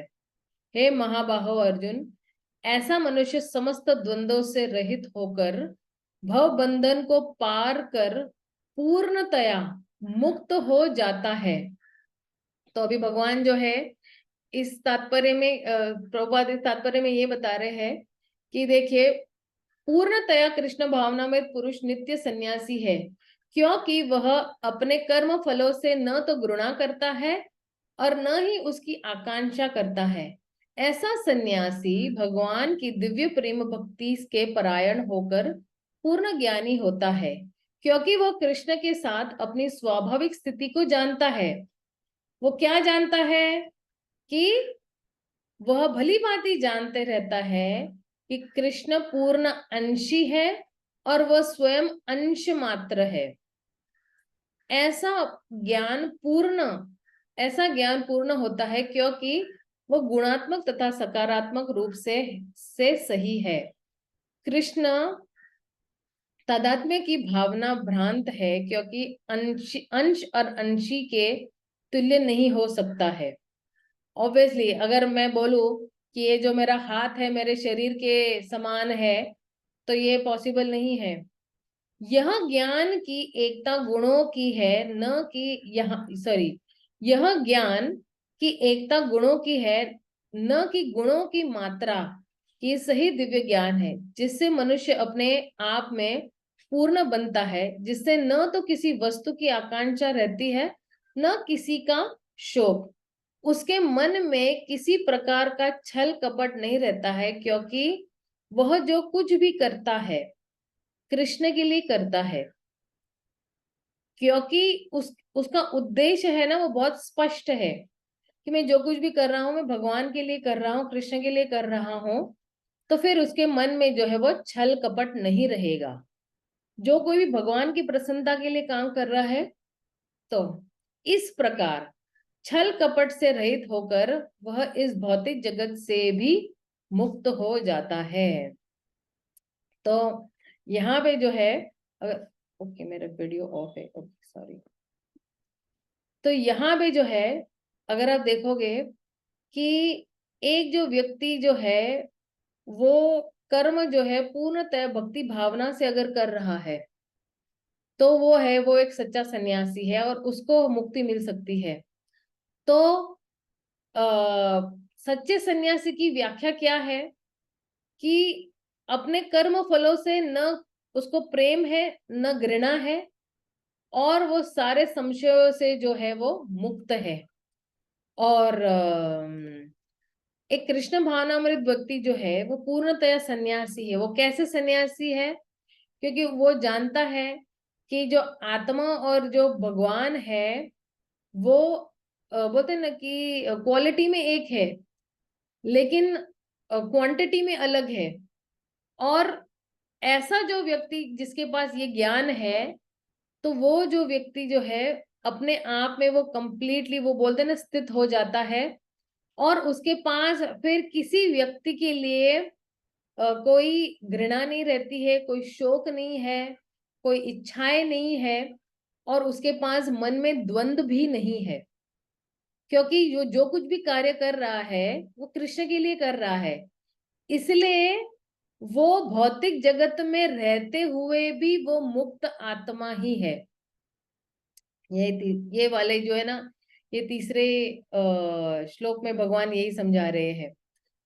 तो पूछ सकते हैं ना कि क्या कर्म योग और संन्यास एक ही है? तो क्योंकि दोनों तो आध्यात्मिक साक्षात्कार की तरफ ले जा रहे हैं, क्या दोनों का निष्कर्ष एक ही है? तो अगले वाले श्लोकों में भगवान स्पष्ट करेंगे। आइए देखते हैं हम लोग अगले वाले श्लोक का।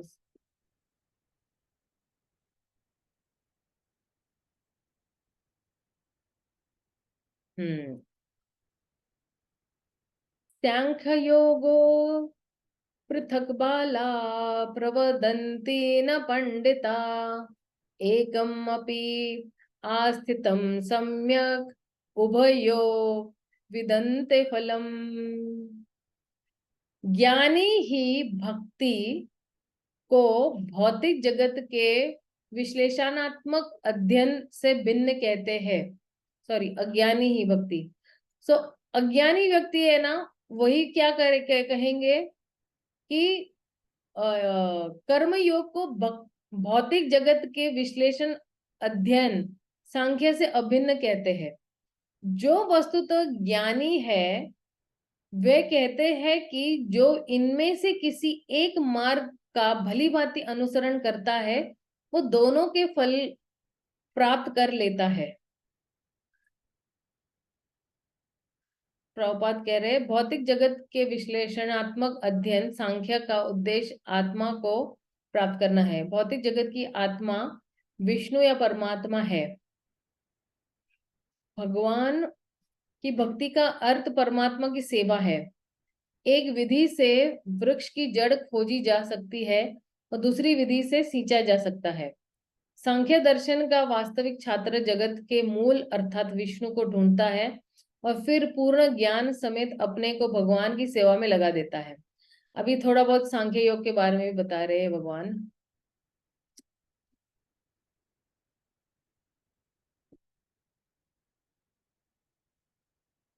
मतलब मूलतः इन दोनों में कोई भेद नहीं है, क्योंकि दोनों का उद्देश्य विष्णु की प्राप्ति है।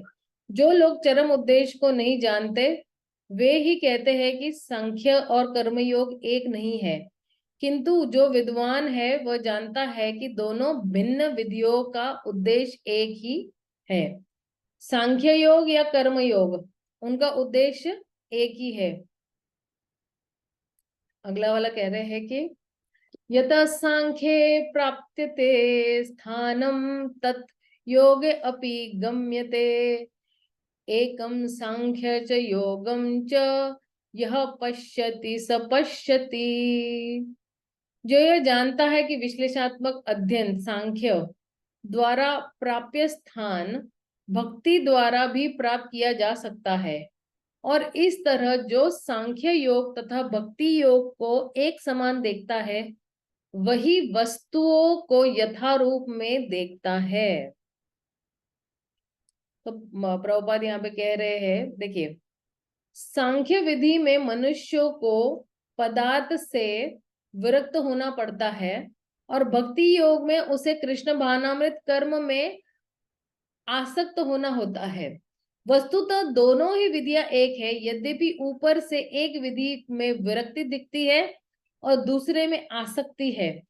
जो पदार्थ से विरक्ति है और कृष्ण में आसक्त को एक ही तरह देखता है वही वस्तुतः में यथारूप देखता है।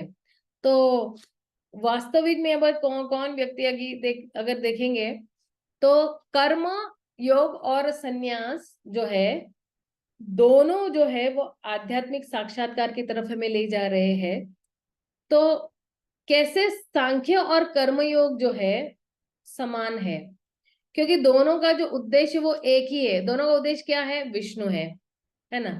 चौथे वाले हम लोग ने तात्पर्य में देखा। और जो व्यक्ति जो है जो जैसे ही देख रहा है कि सांख्य और भक्ति योग जो है वो एक ही स्तर पे है, क्योंकि दोनों का उद्देश्य एक ही है। और इसलिए जो है सांख्य योग का उद्देश्य क्या है कि इस भौतिक जगत में आत्मा का अस्तित्व क्या है ये ढूंढना है। तो आत्मा जो है इस भौतिक जगत में जो जब आती है तो उसको पता है कि उसको किसकी सेवा करनी है? परमात्मा की सेवा करनी है।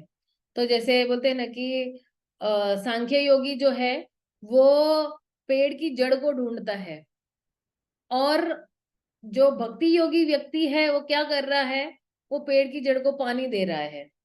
तो जो है दोनों जो है दोनों की जो बोलते हैं ना कि जो ढूंढ रहे हैं, जो उद्देश्य है उन दोनों का वो एक ही है। तो दोनों का उद्देश्य यही है कि आत्म साक्षात्कार करना। इसलिए जो है इन दोनों पथों में कोई भी भेद नहीं है, ये दोनों पथ एक ही है। तो अगर आप देखिए, बहुत महत्वपूर्ण है कि समझना कि कृष्णा जो है अलग अलग पथों के बारे में नहीं बात कर रहे हैं, या कृष्ण ये नहीं बोल रहे कि ये पथ इधर जाएगा और इस पथ का गंतव्य ये होगा। नहीं, वो यही बता रहे हैं कि ये जो दो पथ है, एक आसान है और एक वाला मुश्किल है। सांख्य योग वाला जो पथ है वो थोड़ा मुश्किल है, लेकिन भक्ति योग वाला जो पथ है वो आसान है। दोनों का गंतव्य एक ही है, दोनों का उद्देश्य एक ही है, लेकिन एक मुश्किल वाला पथ है सांख्य योग वाला, और दूसरा भक्ति योग वाला जो पथ है वो आसान वाला है। और इसलिए जो है ये वाले जो श्लोक है ना, ये जो व्यक्ति ब्रह्मन, परमात्मा, भगवान जो है, ये अगर कोई बोलते ना कि अगर कोई कोशिश कर रहा है प्राप्त करने की, ब्रह्मन को या परमात्मा को या भगवान को, लेकिन प्रभुपाद ने इसको विस्तृत किया हुआ है कि ये योग है। ये योग को भक्ति योग में उन्होंने परिवर्तित किया हुआ है, जानने के लिए, ये मतलब हाईलाइट करने के लिए कि भगवान की वास्तविक इच्छा क्या है और भगवान का वास्तविक उद्देश्य क्या है। कि अगर मान लो कि अगर हम जितने भी हमारे कार्य है उसको त्याग देते हैं तो हमारे हृदय क्या शुद्ध हो जाएंगे? नहीं। और फिर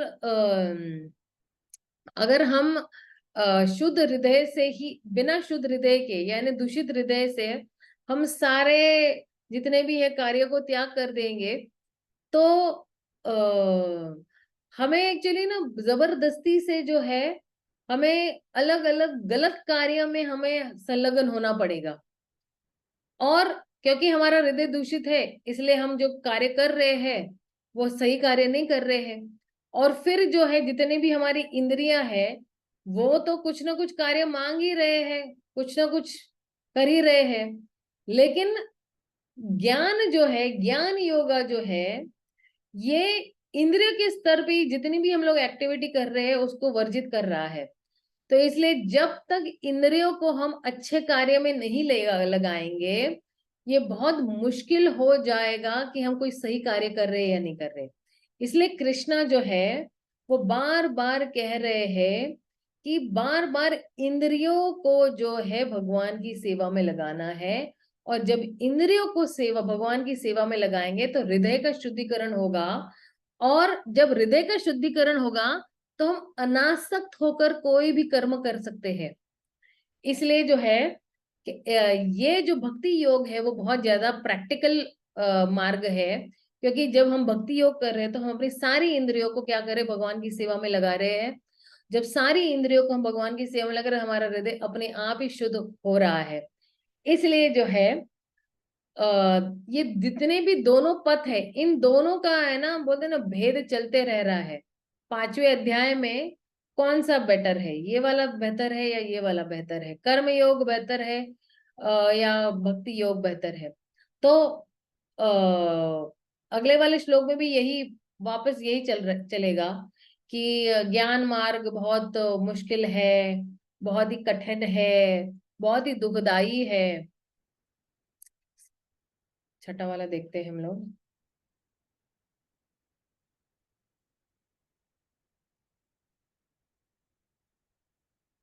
संन्यासस्तु महाबाहो दुखम आपनुतम अयोगतः योगयुक्त मुनि ब्रह्मा न चिरेण अधिगच्छति। भक्ति में लोग बिना केवल समस्त कर्मों का परित्याग करने से कोई सुखी नहीं बन सकता, परंतु भक्ति में लगा हुआ विचारवान व्यक्ति शीघ्र ही परमेश्वर को प्राप्त कर लेता है। सन्यास के 2 प्रकार होते हैं, एक मायावादी सन्यासी सांख्य दर्शन के अध्ययन में लगे रहते हैं, तथा वैष्णव सन्यासी वेदांत सूत्रों के यथार्थ भाष्य भागवत दर्शन के अध्ययन में लगे रहते हैं। तो देखिए, मायावादी सन्यासी किसके इसमें लगे रहते हैं? सांख्य योग में। और वैष्णव सन्यासी किसने? भक्ति योग में। मायावादी सन्यासी भी वेदांत सूत्रों का अध्ययन करते हैं, किंतु वे शंकराचार्य द्वारा प्रणीत शारीरिक भाष्य का उपयोग करते हैं। भागवत संप्रदाय के छात्र पंचरात्र की विधि से भगवान की भक्ति करने में लगे रहते हैं। अब पंचरात्र की जो विधि है, ये सारी इंद्रियों को भगवान की सेवा में लगाते हैं। अतः वैष्णव सन्यासियों को भगवान की दिव्य सेवा के लिए अनेक प्रकार के कार्य करने होते हैं। उन्हें भौतिक कार्यों से कोई सरोकार नहीं रहता है, किंतु तो भी वे भगवान की भक्ति में नाना प्रकार के कार्य करते हैं। तो देखिए, जितने भी वैष्णव सन्यासी बहुत कार्य करते रहते हैं, हर जगह भ्रमण करते रहते हैं, एक जगह 3 दिन या 4 दिन से ज्यादा नहीं ठहरते हैं। किंतु मायावादी सन्यासी जो सांख्य तथा वेदांत के अध्ययन एवं चिंतन में लगे रहते हैं, वे भगवान की दिव्य भक्ति का आनंद नहीं उठा पाते हैं। अब आप देखिए, जितने भी हमारे सन्यासी हैं जो भक्ति योगा कर रहे हैं, आप देखो वो हर जगह पे कीर्तन नृत्य करते हुए आनंद उठा रहे हैं। क्योंकि भक्ति योग जो है, वो जब हम भगवान को आनंद दे रहे हैं तो हमें भी आनंद मिल रहा है। ये नहीं कि सिर्फ भगवान आनंद उठा के बैठ जाते कि भाई हाँ चलो सब लोग मुझे आनंद दे रहे हैं, लेकिन भगवान उस प्रेम का आदान प्रदान भी कर रहे होते हैं। तो इसलिए आप देखोगे कि एक सेकेंड,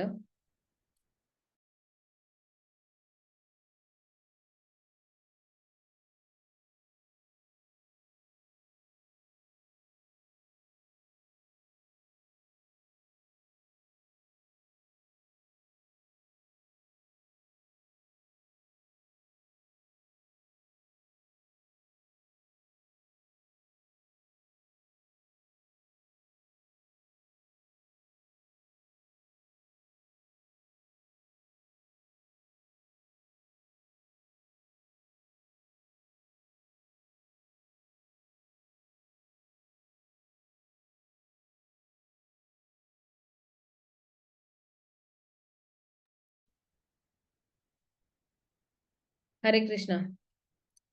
तो चूंकि उनका अध्ययन अत्यंत जटिल हो जाता है, अतः वे कभी कभी ब्रह्म चिंतन से ऊब कर समुचित बोध के बिना ही भगवत की शरण ग्रहण करते हैं। फलस्वरूप श्रीमद् भागवत का भी अध्ययन उनके लिए कष्टकर होता है। अभी हम लोग भगवत गीता पढ़ रहे हैं, क्या हमारे पास कोई कष्ट है क्या? नहीं है, है ना।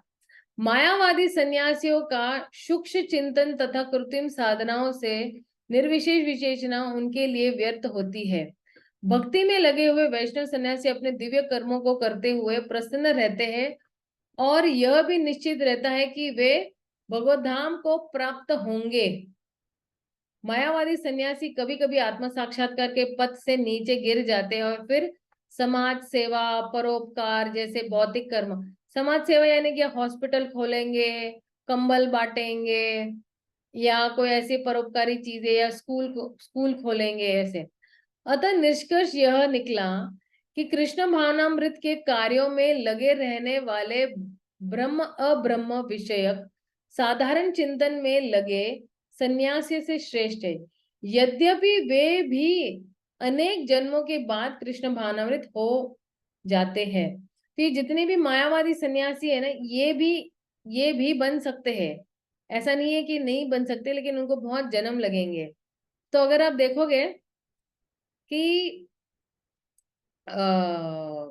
सन्यास और कर्मयोग में क्या फर्क है, तो बोलते हैं ना कि जितने भी मायावाद सन्यासियों का जो बोलते हैं ना कि त्याग देना है, तो तीसरे अध्याय के तीसरे श्लोक में यही बता रहे थे कि एक व्यक्ति को अगर मायावादी सन्यासी अगर बन जाता है व्यक्ति, ठीक है ना, तो दोनों के बीच में फर्क क्या है, या अगर एक वैष्णव सन्यासी है और एक मायावादी सन्यासी है, तो मायावादी सन्यासी को पहले पवित्र होना पड़ता है। जब कोई भी वो कर्म के माध्यम से उसको पहले पवित्र होना पड़ता है। लेकिन वैष्णव सन्यासी जो है, जिस मार्ग पर चल पड़े है ना, तो वो जो मार्गी है वो अपने आप ही पवित्र मार्ग है, क्योंकि वैष्णव सन्यासी जानता है सब कुछ भगवान के लिए मुझे करना है, तो उसका उद्देश्य एकदम क्लियर रहता है पहले ही कि ये जो कुछ भी मुझे करना है, मैं मुझे भगवान की प्रसन्नता के लिए मैं कर रहा हूँ। तो अपने आप ही उसका जो मार्ग है वो पवित्र मार्ग है। अब जो है इस 5वें अध्याय में बोलते हैं ना कि ज्ञान सिर्फ जो है पर्याप्त नहीं है मुक्ति के लिए, तो मायावादी सन्यासियों के लिए, ठीक है ना, मायावादी सन्यासी ये कहते हैं कि सिर्फ जो है, और जो वैष्णव सन्यासी है बोलते हैं कि हम जो कुछ भी कार्य कर रहे हैं, हम आत्मा के स्तर पे ये कार्य कर रहे हैं, इसलिए फिर हम लोग जो है उस कार्य में बंद नहीं जाते हैं। और मायावादी सन्यासियों के साथ यही है कि इनके पास एक रिस्क रहता है कि वो कभी भी नीचे गिर सकते हैं, और वैष्णव सन्यासी के पास एक गारंटी रहती है कि वो लोग भगवत धाम जाएंगे ही जाएंगे। और मायावादी सन्यासियों का ये है कि उनका जो कुछ भी त्याग उन्होंने त्याग किया हुआ है वो अपूर्ण त्याग है, और वैष्णव सन्यासियों का जो त्याग है वो पूर्ण है। क्यों? क्योंकि वो सारा कुछ जो है वो भगवान की सेवा में ही इस्तेमाल करते हैं। वो लोग कहते हैं ना कि हमारा कुछ भी नहीं है। जब भगवान ही हर चीज के मालिक है, तो फिर हमारा और तुम्हारा क्या है? हमारा कुछ भी नहीं है इस भौतिक जगत में। और मायावादी सन्यासी जो रहते हैं वो क्या करते हैं कि वो जड़ को ढूंढने की कोशिश कर रहे हैं, लेकिन वैष्णव सन्यासी क्या कर रहे हैं? जड़ को तो ढूंढ लिया है उन्होंने ऑलरेडी, लेकिन उस जड़ को पानी दे रहे हैं। जड़ को पानी देना यानी क्या? भगवान को संतुष्ट कर रहे हैं। मायावादी सन्यासी सिर्फ जड़ ढूंढ लिया है, लेकिन जड़ को ढूंढने के बाद अगला जो कार्य है भगवान को संतुष्ट करना, वो नहीं कर पा रहे हैं। इसलिए जो है उनका जो पथ है यही है कि हम सभी चीजों से जो है अनासक्त हो जा आसक्ति नहीं रहनी चाहिए, अनासक्त होना चाहिए, हम कोई कार्य नहीं करना चाहिए। लेकिन जो है वैष्णव सन्यासी जो है वो भगवान से आसक्त रहते हैं, वो भगवान से अगाढ़ रूप से आसक्त है, और इसलिए मायावादी सन्यासियों के पास कोई खुशी नहीं रहती है, और उनके पास कोई आनंद नहीं है, या उनके पास कोई पॉजिटिव एंगेजमेंट नहीं है, इसलिए उनके पास आनंद भी नहीं है। और वैष्णव सन्यासियों के पास आनंद ही आनंद है। उनके पास आनंद है इसलिए दूसरों को आनंद भी देते हैं। मायावादी सन्यासी के पास कोई आनंद नहीं, इसलिए वो किसी को आनंद भी नहीं दे रहे, और इसलिए वो क्या करते हैं फिर अलग अलग कार्य करते रहते हैं। और क्योंकि वो अपने इंद्रियों को बहुत संयम करते रहते हैं ना, इसलिए जो है वो भगवान की जो दिव्य सेवा का भी आनंद नहीं उठा पाते हैं। और जो वैष्णव सन्यासी है वो क्या कर रहे हैं? सारी इंद्रियों को भगवान की सेवा में लगा रहे हैं, और जो है नाना प्रकार के जो है सेवाएं भगवान के लिए अलग अलग करते थे और नई नई सेवाएं उत्पन्न करते जिसके माध्यम से लोग भगवान से जुड़ पाएंगे, या नए नए टेक्निक्स ढूंढते हैं कि कैसे इस बद्धजीव को भगवान की सेवा में लगा सकता हूं मैं। और इस तरह से ऐसे कार्य करके जो है तुरंत ही जो है वो लोगों को या जीवात्माओं को भगवान की तरफ जोड़ सकते हैं। और इन मायावादी सन्यासियों को बहुत सारे जन्म लेने पड़ते हैं, लेकिन वैष्णव सन्यासी जो है वो तुरंत ही इसी जन्म में भगवत धाम की प्राप्ति कर सकते हैं। और मायावादी सन्यासी ने सांख्य के बारे में बहुत पढ़ते रहते हैं, और वैष्णव सन्यासी जो है वो श्रीमद् भागवतम के बारे में पढ़ते हैं, भगवान के भक्तों के बारे में, भगवान और भक्तों के उनके बीच के जो संबंध है, जो प्रेम भरा संबंध है कि कैसे भगवान भक्त वत्सल है, भगवान भावग्रही है, भगवान जो है वो दयालु है, कृपालु है। तो भगवान की महिमा ही पढ़ते रहते श्रीमद् भागवतम में। इसलिए जो है जितने भी ये जो मायावादी सन्यासी है वो गिर जाते अपने स्तर पे, और फिर जो है वो ऐसे कार्य करते हैं कि हॉस्पिटल खोलना, ये खोलना, वो खोलना। लेकिन वैष्णव सन्यासियों के पास बहुत सारे कार्य होते हैं। पांचरात्र की विधि के हिसाब से मंदिरों का निर्माण करना, विग्रहों की स्थापना करना, किताब वितरण करना, भगवान का ज्ञान को वितरण करना। और इसलिए जो है ये वैष्णव जो सन्यासी है ये जब भागवतम पढ़ते हैं तो ये वेदांत सूत्रा की एक बोलते ना कि नेचुरल कमेंट्री है। लेकिन जो मायावादी सन्यासी जो वेदांत सूत्रा जो शंकराचार्य ने लिखा है वो पढ़ते हैं तो वो एक्चुअली शारीर की भाष्य पे है, शरीर के स्तर पे सब कुछ बताएंगे आपको, वो आत्मा के स्तर पे कुछ नहीं बताएंगे। तो इन 6 श्लोकों में दोनों सन्यासियों के बीच में ये पूरी तुलना की गई है। इसका एक चार्ट है, कहीं तो भी मैं आपको भेज दूंगी, कहीं तो मैंने सेव किया हुआ है, मैं आपको इन दोनों के बीच में जो विभाजन है ना पूरे श्लोकों में, ये मैं भेज दूंगी आप लोगों को। अब जो है अगले वाले श्लोक से बहुत इंटरेस्टिंग सेक्शन स्टार्ट हो रहा है, हम लोग देखते हैं। योग युक्तो विशुद्ध आत्मा विजितात्मा जितेन्द्रिय सर्वभूतात्म भूतात्मा कुरुवन अपि न लिप्यते। जो भक्ति भाव से कर्म करता है, जो विशुद्ध आत्मा है और अपने मन तथा इंद्रियों को वश में रखता है, वह सबको प्रिय होता है और सभी लोग उसे प्रिय होते हैं। ऐसा व्यक्ति कर्म करता हुआ भी नहीं बंधता। तो देखिए जो भक्ति भाव से कर्म करता है वो जो विशुद्ध आत्मा है और अपने मन तथा इंद्रियों को वश में रखता है, ये 3 बोलते ना योग्यताएं हैं, वह सबों को प्रिय होता है। अगर किसी को प्रिय होना है तो और सभी लोग उसे प्रिय होते हैं, तो न कि सभी लोग उसे प्रेम करते, वो भी सभी लोगों को प्रेम करता है। ऐसा व्यक्ति कर्म करता हो अभी नहीं बनता है।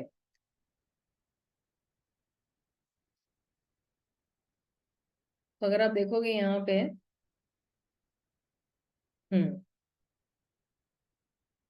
क्योंकि कृष्ण भावनामृत में कर्म करने वाला सबों का दास होता है, अतः वह हर एक को प्रिय होता है। क्योंकि प्रत्येक व्यक्ति उसके कर्म से प्रसन्न रहता है, अतः उसकी चेतना शुद्ध रहती है। क्योंकि उसकी चेतना शुद्ध रहती है अतः उसका मन पूर्णतः नियंत्रण में रहता है।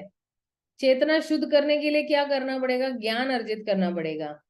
मन में नियंत्रित होने से उसकी इंद्रियां संयमित रहती है। तो क्योंकि मन नियंत्रित है, इंद्रियां भी संयमित है, इंद्रिया इधर उधर भाग नहीं रही है कि कहीं भाई गोलगप्पे पे हाथ मार रहा है या किसी भी ठेले पे हाथ मार रहा है, उसका वैसा नहीं है। ठीक है ना, इंद्रिया बिल्कुल नियंत्रित है कि मैं खाऊंगा तो सिर्फ कृष्ण प्रसाद ही खाऊंगा, भगवान को भोग लगाया हुआ ही जो है प्रसाद खाऊंगा, बाकी और कुछ नहीं खाऊंगा। उसका मन सदैव कृष्ण में स्थिर रहता है, अतः उसके विचलित होने का प्रश्न ही नहीं उठता है। न ही उसे कृष्ण से संबंध कथाओं से अतिरिक्त अन्य कार्यों में अपनी इंद्रियों को लगाने का अवसर मिलता है। तो जितने भी कृष्ण से संबंध कार्य है वो वही करता है। वह कृष्ण कथा के अतिरिक्त और कुछ सुनना नहीं चाहता है। भगवान के बारे में, भगवान के अलावा और उनके कार्य के बारे में उनको सुनना नहीं पसंद करता है। वह कृष्ण को अर्पित किए हुए भोजन के अतिरिक्त अन्य कुछ नहीं खाना चाहता है और न ऐसा किसी स्थान में जाने की इच्छा रखता है जहाँ कृष्ण संबंधी कार्य न हो।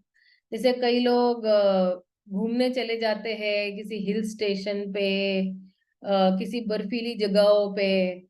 तो ऐसा नहीं कि चलो अभी आ गया है मई का महीना, वेकेशन है, मैं भी थोड़ा ब्रेक ले लूं और मैं हिमालय की वादियों में चला जाओ, थोड़ा एंजॉय करके वापस नीचे आता हूँ। ऐसा नहीं है।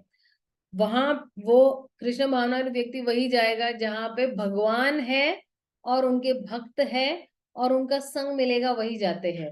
बाकी किसी और पर्यटन स्थल पे नहीं जाते जहां पे भगवान या उनके भक्त नहीं है।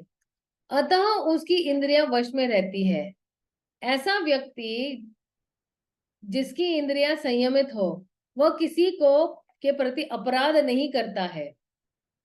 देखो, जिसकी इंद्रियां संयमित है वो अपराध नहीं करेगा। मतलब अगर हम अपराध कर रहे तो हमारी इंद्रियां संयमित नहीं है।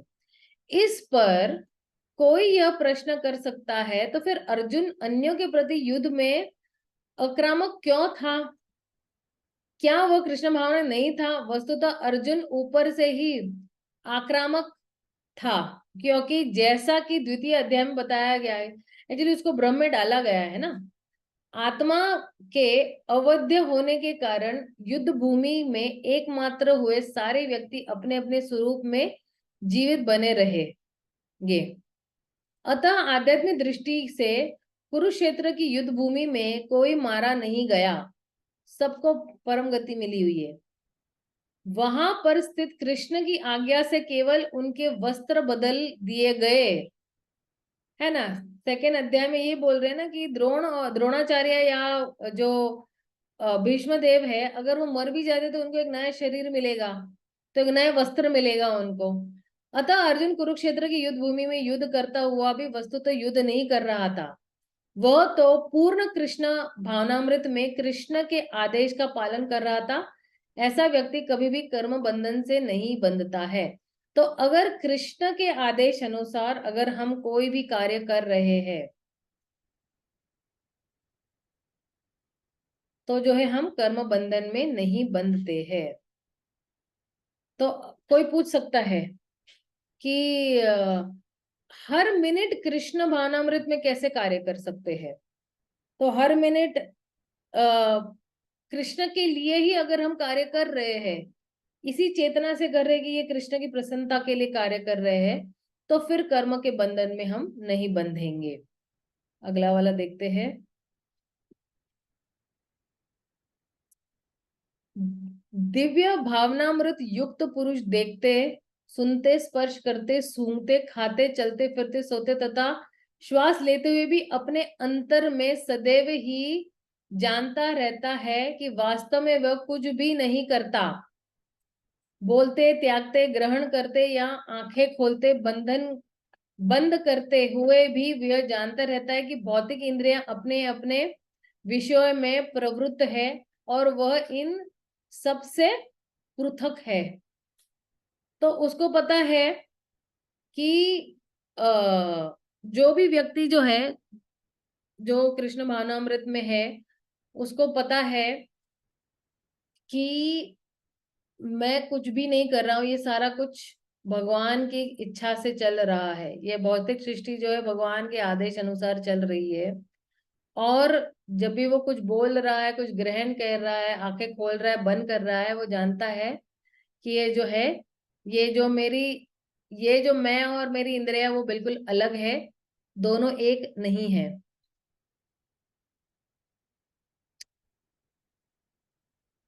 क्योंकि कृष्ण भावना व्यक्ति का जीवन शुद्ध होता है, फलतः उसे निकट तथा दूरस्थ 5 कारणों कर्ता, कर्म, अधिष्ठान, प्रयास तथा भाग्य पर निर्भर किसी कार्य से कुछ लेना देना नहीं रहता है। इसका कारण यही है कि वह भगवान की दिव्य सेवा में लगा रहता है। यद्यपि ऐसा प्रतीत होता है कि वह अपने शरीर तथा इंद्रियों से कर्म कर रहा है, किंतु वह अपनी वास्तविक स्थिति के प्रति सचेत रहता है, जो कि आध्यात्मिक व्यवस्था है। भौतिक चेतना में इंद्रियां इंद्रिय तृप्ति में लगी रहती है, किंतु कृष्ण भावनामृत में वे कृष्ण की इंद्रियों की तुष्टि में लगी रहती है। व्यक्ति यही सोचता है ना कि मैं भगवान को कैसे प्रसन्न करूं, भगवान को कैसे आनंद मिले, और यही एक्चुअली वृंदावन चेतना भी है। ये जो चेतना अगर हम लेके चलते हैं, जितने भी ब्रजवासी है वो लोग सिर्फ कृष्ण के लिए ही जी रहे हैं, कृष्ण की संतुष्टि के लिए जी रहे हैं। उनको सिर्फ एक ही चीज पता है कि मुझे भगवान को कैसे प्रसन्न करना है, या मुझे भगवान की प्रसन्नता के लिए कैसे जीना है। तो ये है वृंदावन चेतना। प्रभुपाद ना किसी तात्पर्य में लिखते हैं, भगवत गीता के ही 9वें अध्याय के किसी तात्पर्य में लिखते हैं कि ये है वृंदावन की चेतना, ये ब्रजवासियों की चेतना यही है कि ये जो है सिर्फ भगवान की इंद्रियों की संतुष्टि के लिए वो लोग जी रहे हैं। अतः कृष्ण भावना भावित व्यक्ति सदा मुक्त रहता है। क्यों? क्योंकि वो किसी कर्म बंधन में आते ही नहीं, सब कुछ भगवान के लिए कर रहे हो, अपनी इंद्रियों के लिए कुछ कर नहीं रहे हैं, और अपनी इंद्रियों की संतुष्टि के लिए कुछ नहीं कर रहे, इसलिए भगवान की इंद्रियों की संतुष्टि के लिए कर रहे हैं, इसलिए वो कर्म बंधन में नहीं लिप्त रहता है, वो हमेशा मुक्त रहता है।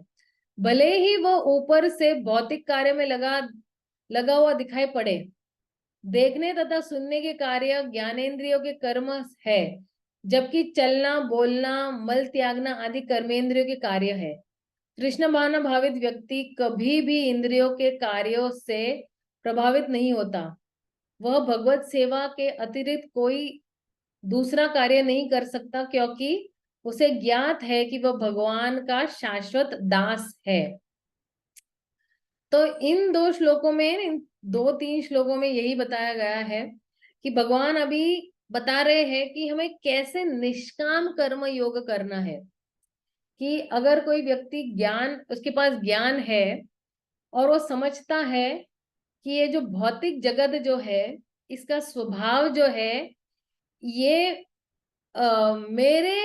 मैंने जो ये शरीर लिया है, इससे बोले ना कि इनकम्पैटिबल है, तो और फिर वो जो है सिर्फ यही सोचता है कि अच्छा मुझे सिर्फ अभी पवित्र बनना है, मुझे कर्मों के चक्करों में नहीं आना है, कर्म बंधनों के चक्कर में नहीं आना है। तो वो व्यक्ति जो है समझता है कि मुझे जो है निष्काम कर्म योग करना है। निष्काम कर्म योग अभी मैं बताऊंगी क्या है। कि भगवान ये बता रहे हैं कि एक व्यक्ति जो है वो दिव्य ज्ञान के स्तर पर अगर कोई इसकी चेतना है, और अगर उसकी चेतना जो दिव्य ज्ञान के स्तर पर है, तो सभी पाप कार्यों से मुक्त हो जाता है और उसको मुक्ति की प्राप्ति हो जाती है। लेकिन कृष्ण ये 4-5 श्लोकों में यही बताने वाले हैं कि कैसे कर्म योग और सांख्य योग जो है एक दूसरे के सहायक है, लेकिन कर्म योग ज्यादा बेहतर है या कर्म योग को ज्यादा प्रेफरेंस देना चाहिए। तो